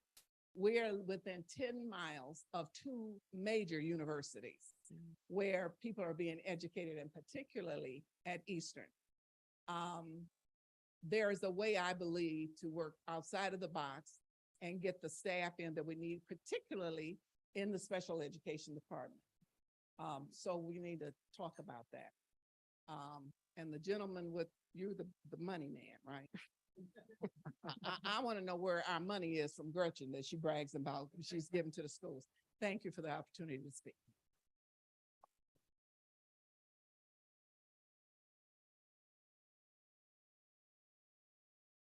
Thank you, Laveda Weathers, and thank you, community, for your comments tonight.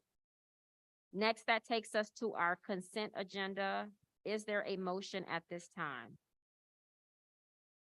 Madam President, Vice President Lee, move that the Board of Education approve the April 3, 2023 regular board meeting minutes, April 5, 2023 special board meeting minutes, personnel matters as per the presented list dated 5/2/23, new hires, resignations, and retirement.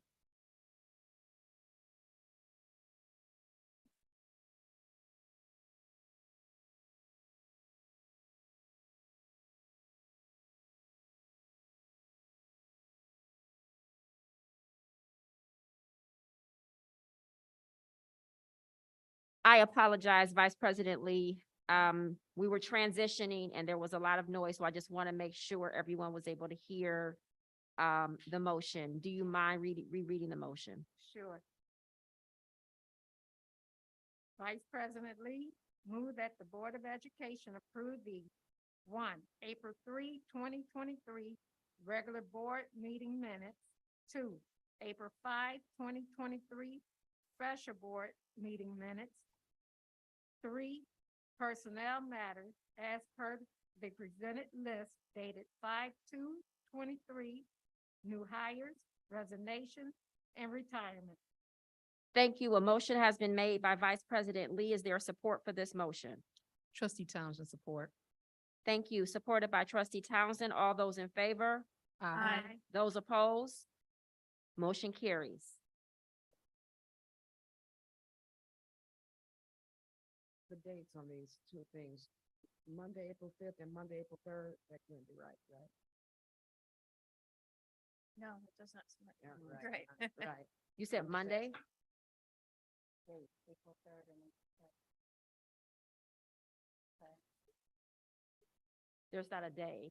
The special meeting says Monday, April 5th, and then it says regular meeting Monday, April 3rd. That can't be right, I'm saying. What are the dates? Let me look at the calendar. Plus, I think April 2nd was a Monday. Oh, because it was the board meeting and the disciplinary thing. So April Yeah, but 3rd one was of them the, is wrong, right? Because the 3rd and the 5th, they both say Monday? no, April 5th just was a has the date. Wednesday. She's talking about on the actual. Monday, Yeah. April No. 3rd. Okay. Oh, I don't have that. I have, yeah, I don't Okay, have that. You see what I'm saying? So you have, trustee you have Fields? Monday. I don't have that in front of me. Okay, I have Trustee both of Fields. these and they both say Monday and they both say April 3rd and the Looking 5th. at I'm the just saying note. one of it's not right. Yeah. Yeah, in my packet, it just has the dates. Okay. Yep. But thank you Yeah, for bringing that to Yeah, our I attention. just- That's all. I just want to, yes. So April 3rd was our regular Board of Education meeting and April 5th Which is. should be was a Wednesday, special Board of Education meeting. it should And say that was a Wednesday. disciplinary hearing. But it should say Wednesday, right? Yeah, I'm just saying that on my Okay, version, it okay, I'm doesn't just- say any dates. okay. It doesn't say days, it just has the dates. Okay, my mind's. Yep. Say that. Yep, so we will, so I'm not, whatever version needs to be corrected, we'll make sure that gets corrected, but on this version, it just has dates, but no days. On the note. Yeah, Yep. she, so on the actual meeting notes is what she's referring Thank to. you. Yeah, I don't have that, Okay. so that's why. And I can't see what Thank trustee you. Fields is referring to. Thank you. Okay, so a motion was made by Vice President Lee, supported by trustee Townsend. All those in favor? Aye. Aye. Those opposed? Motion carries. I just wanted to repeat it. Next, that takes us to our third reading of the Neola Policy Updates, Volume 37, Number 1, from September, the date is September 2022.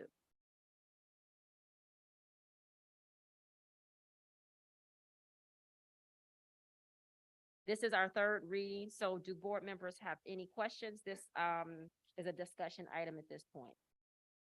Any questions or discussion on the Neola policy updates?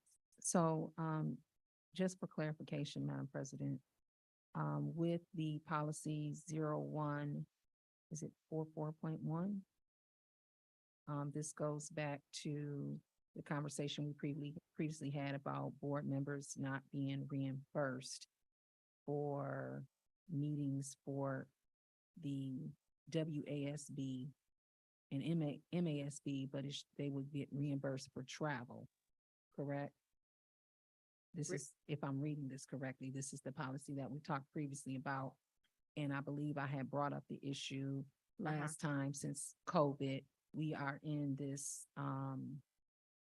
new way of handling business, meetings or executive board meetings for the WASB, sometimes can be virtual.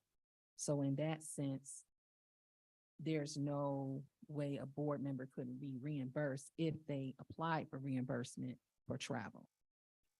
So the way the policy reads is that board members are compensated for regular meetings. And I think we defined that at our last meeting, what those regular meetings are. Reimbursement comes in if you travel, say you go to a conference and you get the per diem rate for any food, breakfast, lunch, dinner that you purchase. All those expenses will then be submitted to the district and board members will be reimbursed for those expenses.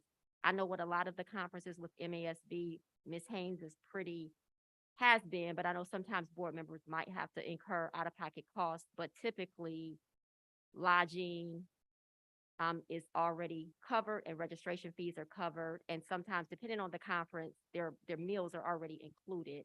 But there might be times when that is not part of the package in terms of a conference.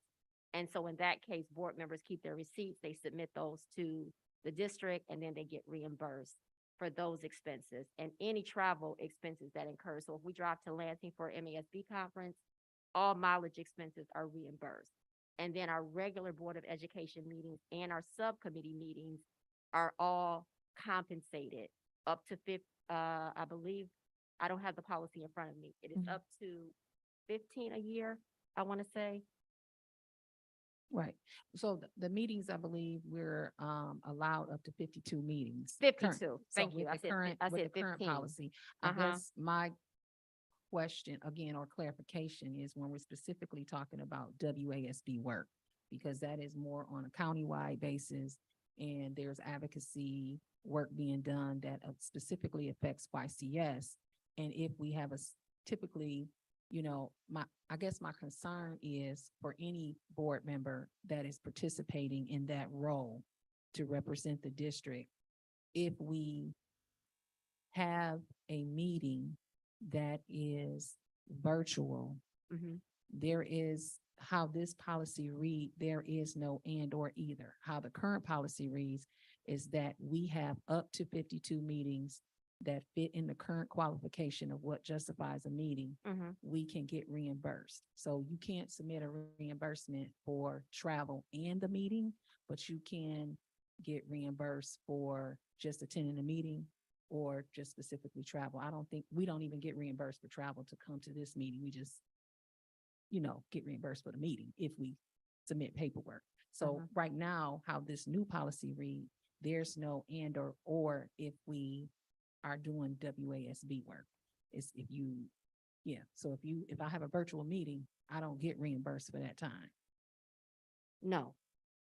Okay. That's how the policy has always, since I've been on the board since 2012, that's always how the policy has been in practice and how it's been interpreted. It is only regular Board of Education meetings, any special meetings that get called, any study sessions that get called, and any subcommittee meetings, but not appointed liaison roles such as WASB. We've never compensated board members for attendance at those meetings. However, if those meetings were in person and you drove out to Jackson Road to attend that meeting, you would be able to submit your mileage request to get reimbursed for those expenses. Okay.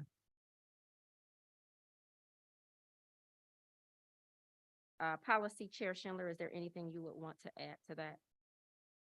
Thank you, Madam President. Trustee Townsend, after you and I spoke, I did go through some of the surrounding districts' policies because I know you had some concerns, and Ann Arbor's is vague. But Plymouth Canton's and I believe it was Dexter's and maybe Celine's are exactly the same as ours. And Lincoln has no compensation or reimbursement, as far as I can tell, for anything. And I couldn't search Whitmore Lakes. It wasn't in a searchable format online. So this is all in line with the general, fiduciary, compensation policy. Um, with regard to the difference between, between being compensated for attendance at the meeting versus being reimbursed for travel to and per diems and so forth, as Madam President said, for outside meetings. However, having said that, I mean, I agree with you that you should be compensated for your time at WASB. I think that's true. But I just think personally, like not speaking for the board, like I just think WASB ought to be talking to their board members about this policy because I think it's an equity issue. I just don't think that's an IPSI issue because it's the WASB service. But regardless of that, we're in line with other districts in terms of this policy. And because it is a district money policy, I think that's and it is the feedback that our attorney gave us too. So I didn't see anything that would make me think that we need to redo or change this policy at all. I do think that WASB needs to step up. I do appreciate you just listening to my concerns and just following up. So that part about it, I just needed, before we make a vote, just making sure I'm clear. I think you're a great advocate and I Okay. thought they were great questions. Mhm. Anything else, trustee Townsend? No, thank you. You're welcome. All right, next that takes us to our first action item under human resources, under state and federal grants. It is our coordinator contract. Is there a motion at this time?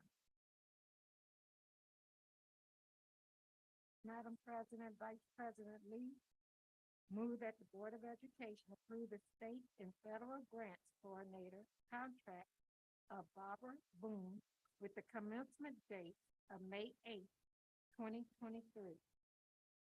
Thank you. A motion has been made by Vice President Lee. Is there support for this motion? Support trustee Goodrich. Thank you. Supported by trustee Goodrich. Any discussion on this item? Madam President, would the contract be supposed to be in this packet or no?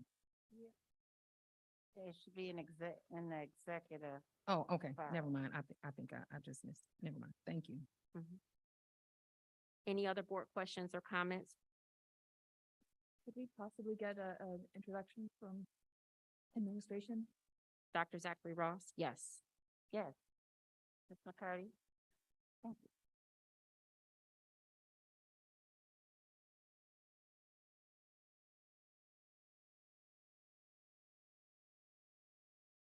Barbara is a current member of our team. She works in the accounting department as the accounting supervisor, and she's been awarded, her MSBO accounting specialist, and she is moving forward with her training. So she's unable to be here today because she is out of state training on our New World system. It's a 4-day intensive training program. So we've interviewed extensively. We went through, Damien and I have been on a team, and she is the best qualified candidate for the position. I don't have a resume before me, but if you do, I can share some of the items there. Thank you. And while she's there, she's been, the one thing, she was filling in the role while it was vacant, seeing some of the amazing things she's been bringing in, some of the pieces that she learned from our director of finance. So she has that lens as well as the lens of knowing some of the grants pieces. So she brings in both sides of the house and is able to see from the lens of the finance role as well as the grants position. But now that you have it, And I she didn't does- want to do your job. You know So- what? That's exactly what I was gonna say, Alina. That's exactly what I was gonna say. And she's true to our culture, to our climate, to our team. She jumps in. She's been jumping in for accounts payable because that individual is out momentarily on the leave. So she jumps in. She's a real team player, and she does have her bachelor's of business administration from Cleary University.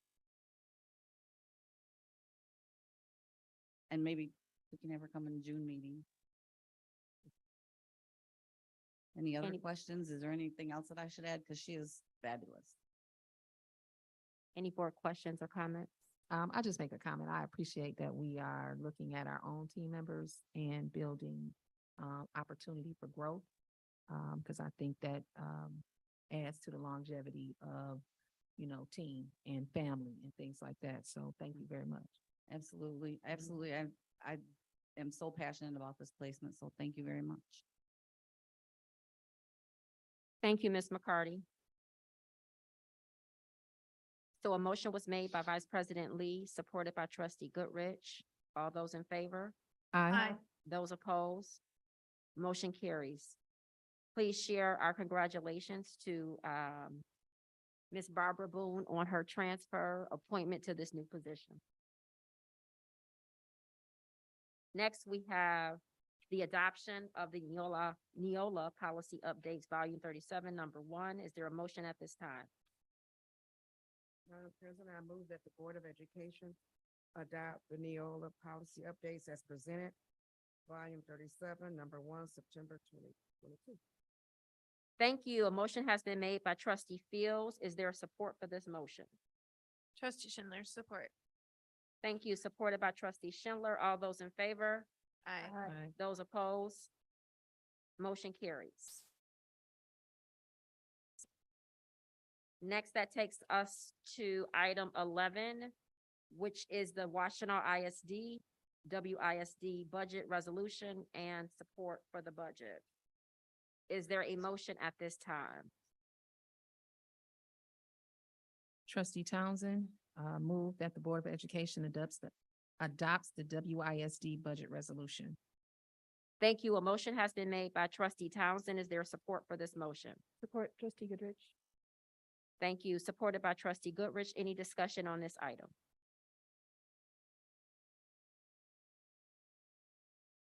Seeing none, motion made by Trustee Townsend, supported by Trustee Goodrich. All those in favor? Those opposed? That motion carries.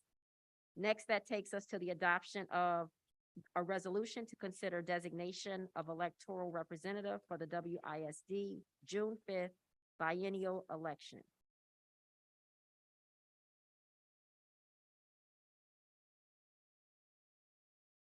So before we take a motion, do the designated representatives, I don't want to assume, but I know that we have Trustee Townsend, I know that you already are a representative through the WASB. Do these designated representatives need to be different board members? Or is this a dual role that you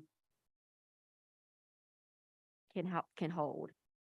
I haven't received any information that said that I couldn't be. That you Right, couldn't be? yeah. Okay. Since you already serve on WSB, that's why I looked to you first. But we need an alternate and a designated representative, and it could be any of our board members. So are there board members who are interested in serving as the designated representative for the board? All right, yes. You said the alternative, right? There, Alternate? we need two. Okay. Yeah, we need an alternate, in case the designated representative is unable to attend. Okay. So we need a designated representative, and we also need an alternate. So we need two people. Madam President, I can do that. When is our next board meeting in June? Or do We have one? have a board Tomorrow. meeting next week. Is it Oh, yeah, next week? tomorrow. Next week. Okay, so we don't have one in June, because it's a Monday. That's what I'm asking, because I don't know the schedule's like. That's what I was asking, curious. Our next one in June. The date of our June meeting? It's the 12th. Okay, that's what I was just checking, because this is on the 5th. I just wanted to know before. Right. The schedule today. I can be the You can be the alternate. So the vote for this is on the 12th, is that correct? Or no? I No. was just confused. No, the Okay, election is okay. taking place on Monday, June 5th, so we need to Okay. have the designee and the alternate in place. Okay. And so we will do this in two parts. We'll do it today, and then we'll have also a discussion on this next week. Okay. So Trustee Fields, you are volunteering graciously for the alternate role. And I don't know where that leaves you, Trustee Townsend. Well, I did can- you say, I thought can you be the had asked her, designated. that's why you asked me, I thought you had asked her to be the first one. Yeah, I did ask her and then I opened it up to all board members. I just pointed to her because I know she already serves in a role on the WASB, but I didn't know if she could have a dual position, being someone who's being, the designated representative and serving in this other role. And then I opened it up. So if there is no conflict and you said you haven't seen a conflict, you would not mind serving in that role? Yes, Madam President. But if there's someone else who wants it, by all means, speak now. It's all yours. No one is arm wrestling you for that. All right, thank you so much, trustee Townsend, who will serve as the designated representative on behalf of the board, and trustee Fields, who will serve as the alternate in the event that trustee Fields is unable to attend. Or Townsend, as I know. Thank you. Yeah. Thank you. I'll say it again. Trustee Townsend will serve as the designated representative on behalf of the board, and trustee Field will serve as the alternate in the event that trustee Townsend is unable to attend. Did I get that right? Yes. Yes. No, that's. Thank you. Okay. Now we can go back to the motion. Is there a motion at this time? Madam President, I move that the Board of Education adopt the Washtenaw Intermediate School District Resolution to consider designation of electoral representative for the June 5th, 2023 biennial election, appointing trustee Janice Townsend as the designated representative on behalf of this board, and trustee Yvonne Fields as an alternate in the event the designated representative is unable to attend. Thank you. A motion has been made by trustee Goodrich. Is there support for this motion? Support Vice President Lee. Thank you. Supported by Vice President Lee. All those in favor? Aye. Those opposed? Motion carries. Thank you, trustee Townsend and trustee Fields. Next, we have the adoption of a letter addressing the Ypsilanti Community Schools consolidation debt. Dr. Zachary Ross. I don't have the letter yet, though. I have a draft of the letter. Okay. Well, I appreciate the work that trustee Townsend and the WASB board's executive board has done. They have worked closely with Superintendent Naomi Norman to write a letter on behalf of YCS. As you know, last week, if you look at the Senate bill, the Senate budget, the preliminary Senate budget and House budget, we're listed there with the current $7.3 million. And so we just want to thank right now the House and the Senate for listing us and having currently our debt listed. So the advocacy has been working, and we want to thank Senator Irwin. We want to thank our representative, Jimmy Wilson, and all the others, because we know it wasn't just our local folks. We've been going to Lansing. I go there this Thursday to get the additional monies there. And so that's why we want the letter, because this joint letter has every single school districts, school boards, board presidents, all jointly listed, saying to please assist us in eliminating the additional $25 million that we're asking for to help reduce the debt. So when I go on this Thursday, it's an additional support. The letter, we had hoped the letter will be finished today. There's some changes because we paid off some additional debt. And so PFM, we've been working with PFM to give us those final numbers, because we don't want, when I go there to Lansing, they say, well, wait a minute, this changed $2 million. This changed, as we know, with bonds, it changes. And so we don't want them to go and pull our numbers and it's it's 41 million right now, but we think it's gonna be 43 million by the time I get to Lansing. So we want the exact numbers, especially as these school board presidents sign off on this letter. We didn't want them to sign off and it looks like we don't have our numbers exact. Right. And so we did not add the letter, even though the draft is finished.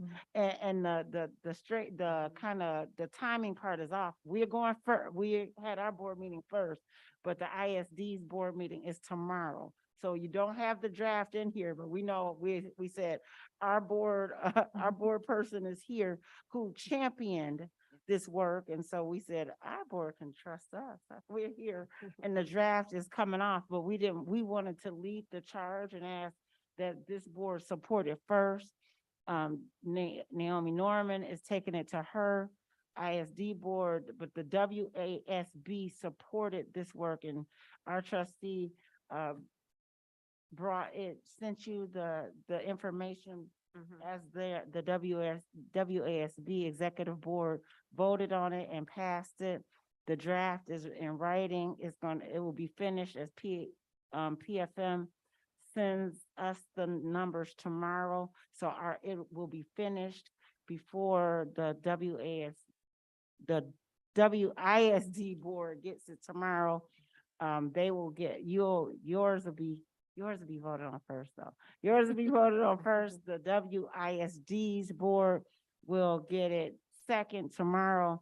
And then every single, the additional individual school boards will also sign off. And so we're just really excited because of course, it's one thing if IPSI is asking for the debt to all be paid off, but to see all the ISDs in the county, we've been going to the legislative breakfast. And again, thank you, school board members, for advocating, but you know, people have heard us say this for years, but to see it move in motion for us to be going to Lansing ourselves and not just advocating with our own senators, but to go talking to all the people, as they say, who hold the purse. And I'm really excited to have the seat at the table with, I shouldn't even notice to be sitting at the table and to have this even meeting on Thursday means that the opportunity, if they were saying that there's no opportunity, I wouldn't have the meeting this Thursday. And so we believe that there's still the opportunity. We appreciate the support of all the additional school boards in this county to see everybody coming together. And again, thank you, school board members, for having everybody to come together with this joint letter. I think it's going to mean something different. And the fact that I can go to that meeting with this this letter as well, will be telling. And so this by you passing this today, if the board chooses to do so, I think again, it's just another step forward. And to be able to go with our one pager that we've created together as our team, but and as well as the joint letter, will be a great symbol as we walk into that office this week. Thank you, Dr. Zachary Ross, for that additional information and context. Is there a motion at this time? Trustee Townsend, I move that the Board of Education adopt the letter addressing YCS consolidation debt.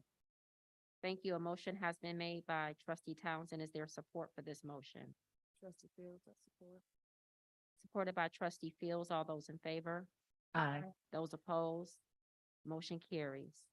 I'll be sure you have the letter tomorrow for. Thank you for all the advocacy. Next, we have our magnet grant application form adoption. Is there a motion at this time? Madam President, Trustee Schindler, I move that the Board of Education adopt the Magnet Schools Voluntary Desegregation Plan. Thank you. A motion has been made by Trustee Schindler. Is there support for this motion? Trustee Fields, I support. Thank you. Supported by Trustee Fields. Any discussion on this item? Madam President, I just had a couple of questions. Yes. With this program, I see it's supposed to add, like 15 million.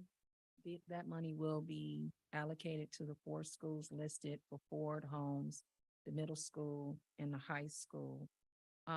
When it says thematic focus, Ford and Homes will be a STEAM pro education, and then the middle school and high school will be IB, correct? So that means, will this offer additional course offerings for students?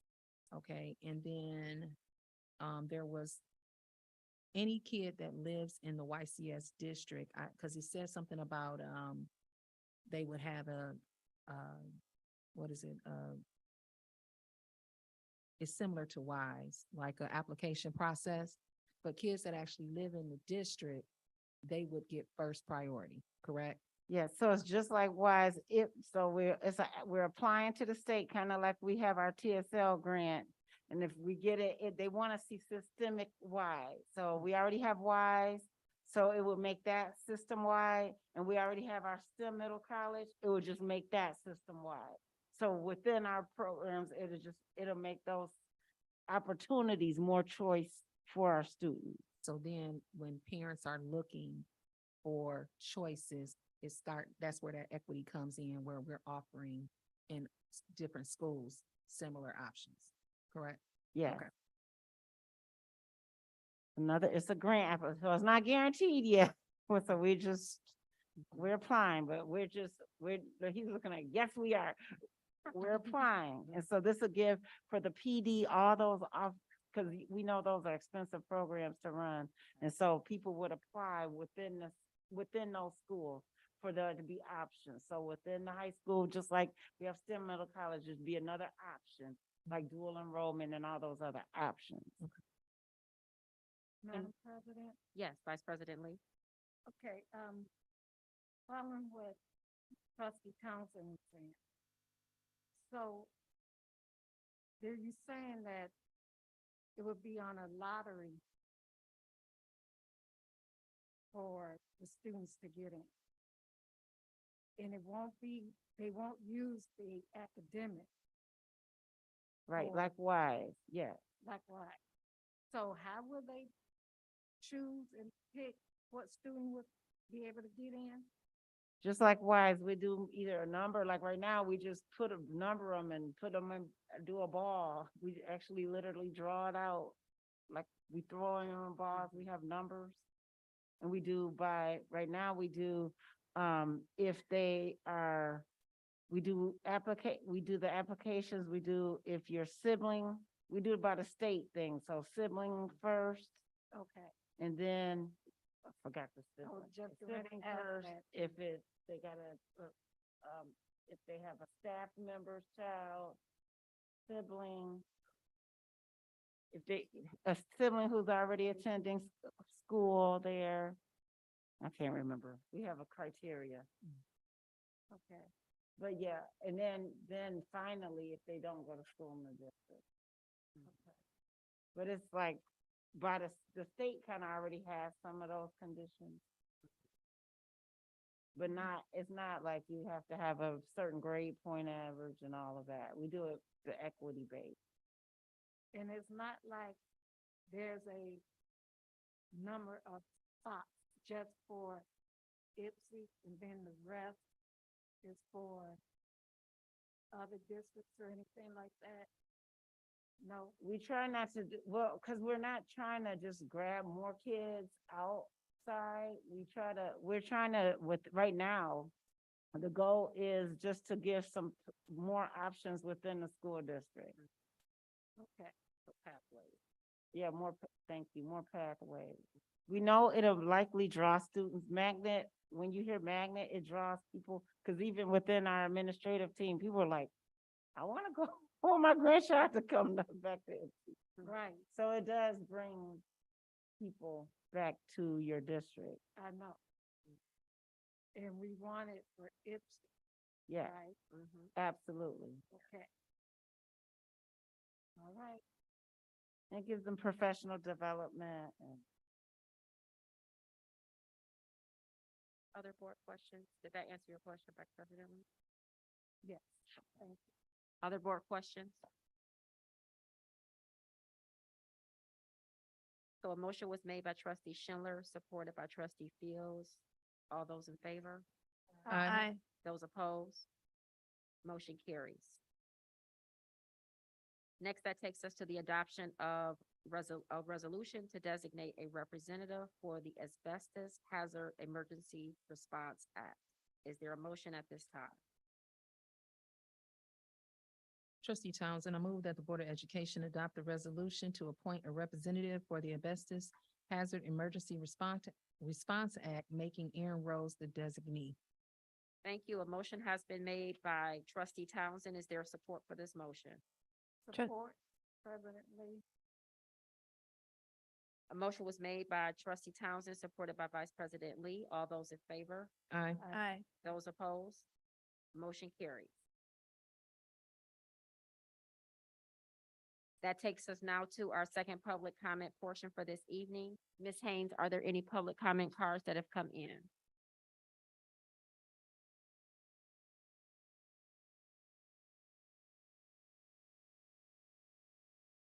Ms. Weathers, do you have a?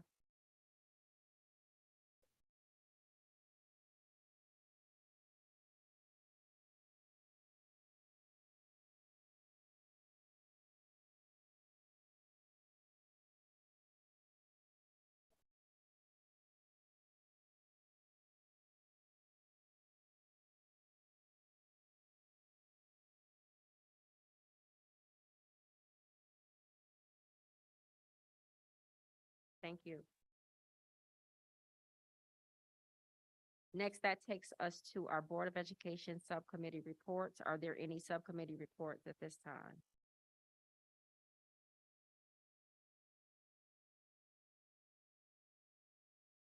Seeing none, that takes us to our Board Superintendent comments. Board. Any board comments? Yes, trustee Goodrich. Thank you, Madam President. I know it's been a long meeting. I'll be brief. I just wanted to say thanks for the opportunity to attend the MASD behind the scenes at the Capitol event on April 19th. It was the largest event of that type that has occurred since they started. So there's a lot of engagement and a lot of excitement about the opportunities for legislative advances around education, and we're seeing a lot of that happen right now.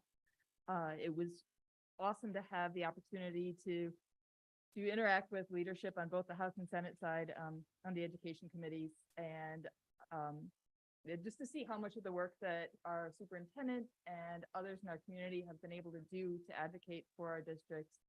And I appreciate the chance to tell Matt Colazar and the other representatives there how important getting the debt relief and getting equitable funding is, and just the situation we're in Washtenaw County.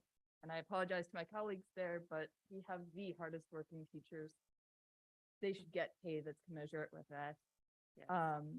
And anyway, the other message that we got very clearly, I know it's come up at our WASD Legislative Relations Network meetings as well, is just how important it is to keep inviting our legislators in and having them be a part of what we do in this school community so that they can take the amazing stories, all the incredible work that our students and staff do back into the legislative session so that they can advocate for the things that our students need and deserve.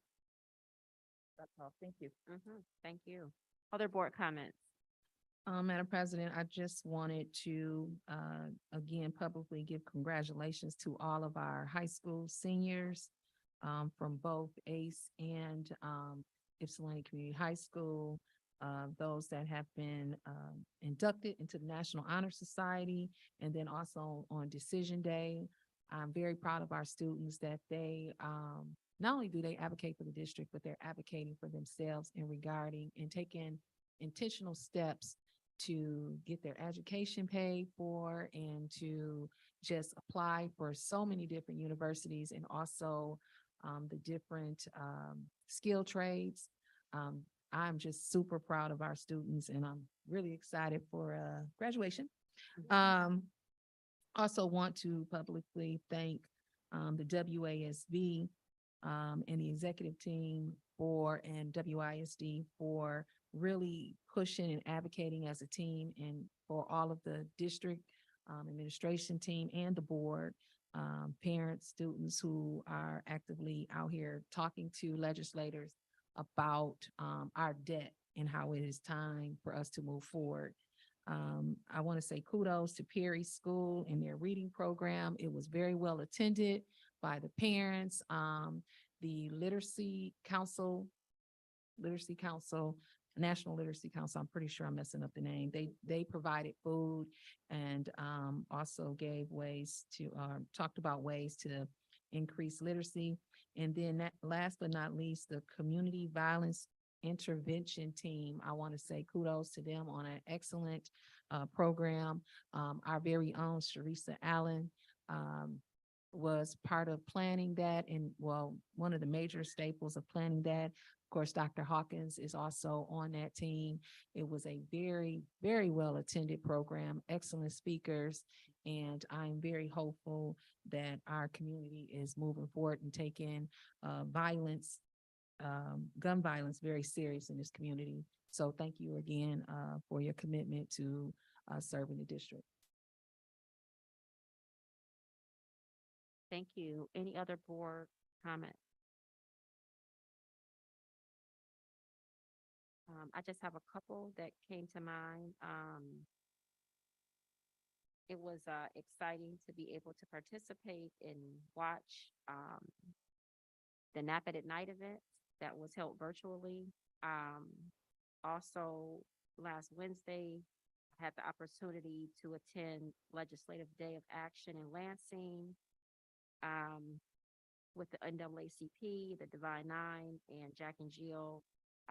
Had an opportunity to communicate with Representative Wilson and continue to receive feedback from people who are advocating everywhere on our behalf about the debt. And so my hope, and we've been talking about this for a long time, is that we will see some action and some movement on this.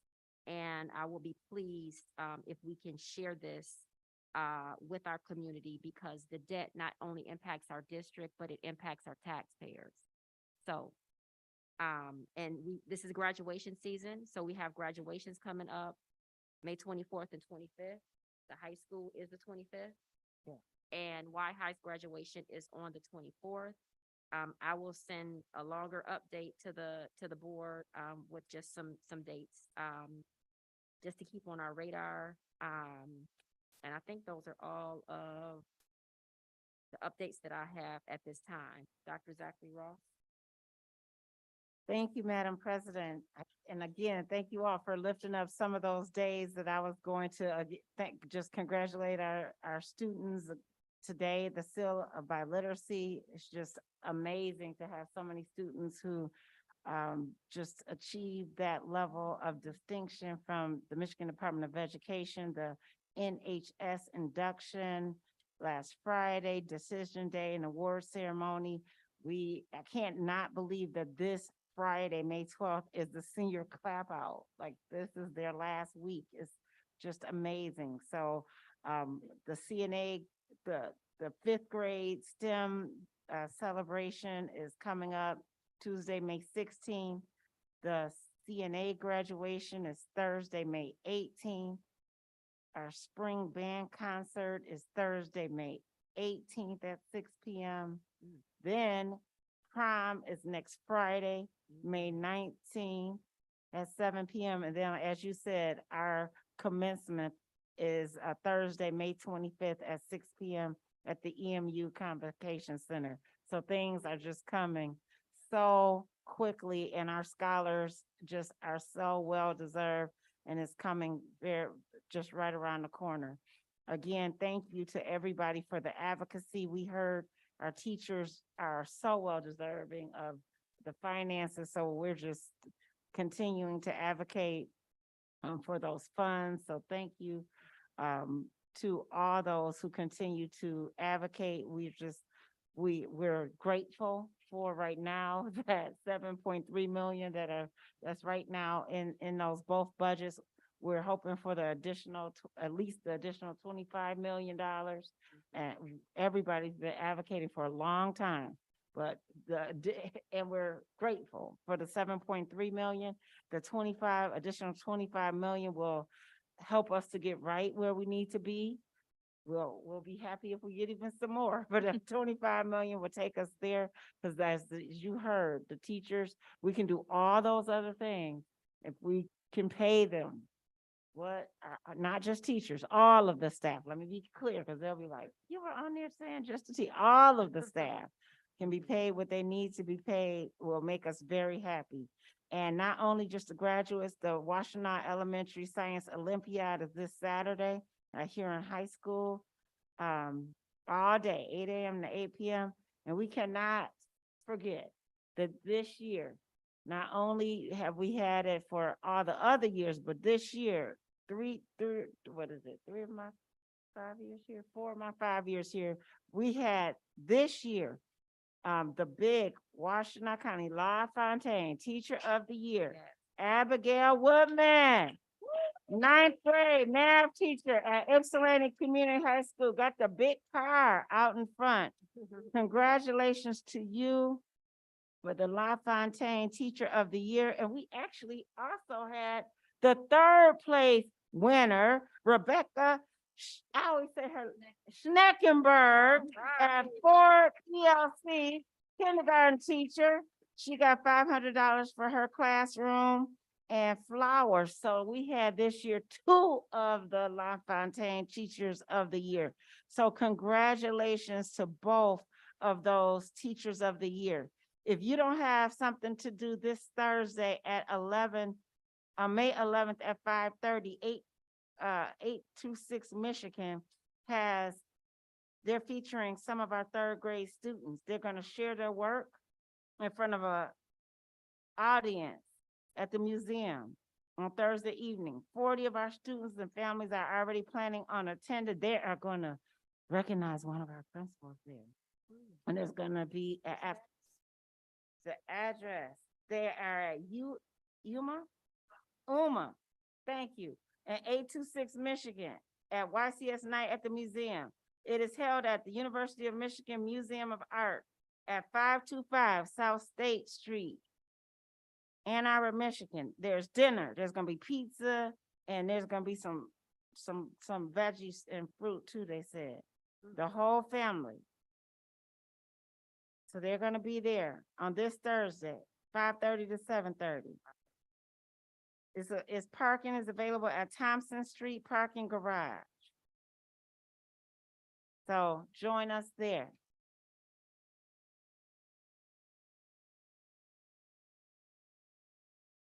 I don't think I have anything. I got other stuff, but I think I'm done. It's not, I looked at the clock. Thank you, teachers, staff, everybody for this May Appreciation Month. You are awesome, awesome, awesome. And I know I probably shouldn't say, but thank you for everybody for coming out. I appreciate you, and know that we don't retaliate here. We respect and trust everybody. And so I hope you'll trust us through this process. And thank you for coming out to speak. And thank you, board, for listening. We appreciate you. We appreciate and respect all of our teachers and staff. And we love our teachers and staff because we're stronger together. That's all I have to say about that. Yeah. Thank you, Dr. Zachary Ross. I failed to mention 2 quick things. One, about the Michigan, the Legislative Day of Action. There were a lot of youth who attended that, and so it was very nice to see youth participate in that Legislative Day of Action as well. And Vice President Lee and I were both at the MESB Spring Institute. I forgot all about that, and it was an outstanding weekend full of workshops and good information. So I just wanted to make sure I mentioned that as well, and I will share information that I learned with the board so that we all have it.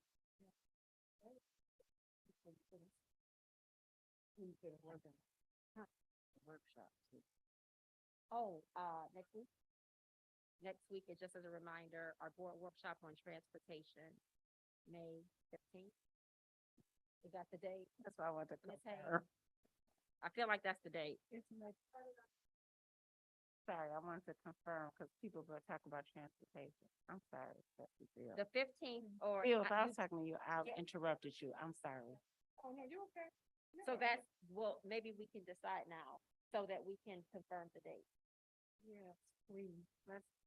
Board does the- Transportation is major. Yes, board does the 15th or. Does the What was 15th? next in the trustee? And Aaron just, it was better for him.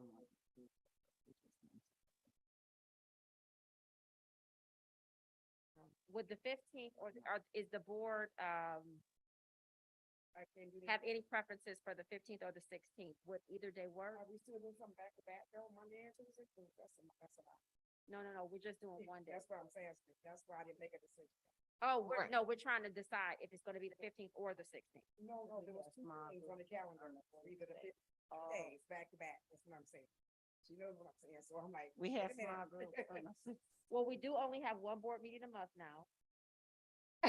No, she's talking, yeah, she's talking, there's our committee meeting. I know, I'm just saying that in terms of the meetings, the volume of meetings, we don't have as many, but I understand what you're saying, that the back-to-back is hard. Yeah, Monday and Tuesday next week. Yeah. That's a lot. Yeah, it's a lot.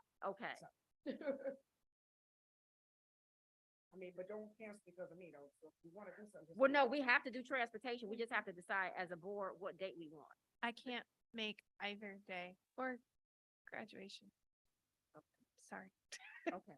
I'm out of town all next week on a school trip. I'm good with the 15th for the workshop. But Aaron said it was best for him on the 16th, right? Yeah. Which is a Tuesday. So I thought there was a meeting and a workshop. That's not true. Yeah, that's what was on the calendar That's now. what I thought. That's Yeah. why I'm asking. I thought, like, is that true? So which one is the president? What meeting are you referring to, trustee Fields? It's a small group meeting, small group number one. Okay, so when you say meeting, I'm thinking like full, No, like, I'm just saying that I was presented with 2 dates back to back, Monday and Tuesday, and I said, before I make my decision, I need to know what y'all gonna do. That's busy for me, so I'm asking. So which one is present? the transportation is a must. Okay. Whether, I don't know anything about So I don't small need to group worry about the meetings. special meeting, small group, then we're not gonna worry about that, then, right? I don't know, I'm not in that. So I just y'all need- decide. I just need to know, because my decision is gonna be based on that, so I need to know that answer. The most important thing. Well, is we just have to talk about decide transportation. on the date for the transportation. So what date do we want? I think we discussed this at our last board meeting, that we wanted to have a study session to discuss transportation. And it sounds like for Mr. Rose, Tuesday is better. Is he not available on Monday the He 15th? has to cancel something. Oh, so he was just saying he would do it. It's just, he has something standing on Monday. So he would cancel, but we just needed to let him know. Okay. The 15th or 16th works for me. Either day is fine with me, so. I can do either day. We just need the people that are in the small group number one. I'm assuming if we do it on Tuesday, we're gonna move that meeting because a working session regarding transportation, I'm sure is gonna be more than an hour. Right? Oh, yeah. So, yeah, I'm good either way. I'm just saying we're gonna need to move the small group meeting. Yes. Okay. We will move those and put, that would be the whole. So what date? Whatever the majority is, I'm good. So Tuesday? Tuesday, good. Let's go with Tuesday. Trustee Field. That's fine. I just wanted to know. Too many dates going on. I just need to know what the plan is. So it sounds like the small group meeting is being canceled. Okay, that's fine. Works for me. Okay, so Tuesday is okay for you, the 16th. Tuesday. Yes, Tuesday the 16th. Okay, so Tuesday the 16th, Ms. Haynes, And what time? 6:30? Or would an earlier start time work better? I'm good with an earlier start time. 5:30? Works for me. It's Taco Tuesday. 5:30? 5:30? Trustee Fields, does 5:30 work for you on Tuesday the 16th? Yeah, come right up to work. Is that gonna give you enough transition time? Okay.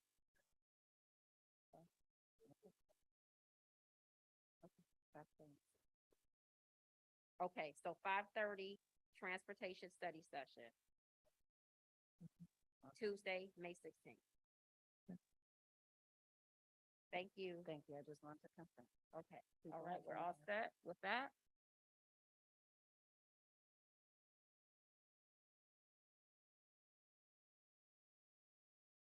Anything else before we adjourn? What do you guys decide for the key from that? I kept seeing stuff at the evening in Chicago, whatever. What do you guys, what was the final decision? Is that still in the works? The proposals were submitted and we're waiting to hear back. So as soon as we get an update from them, we'll share it with the board. But Yeah, if we don't people have want any to update yet. Huh? If people want to register, I think they were gonna. Oh, yeah, I think some board members already reached out about attending. Yeah, but that's what I'm saying.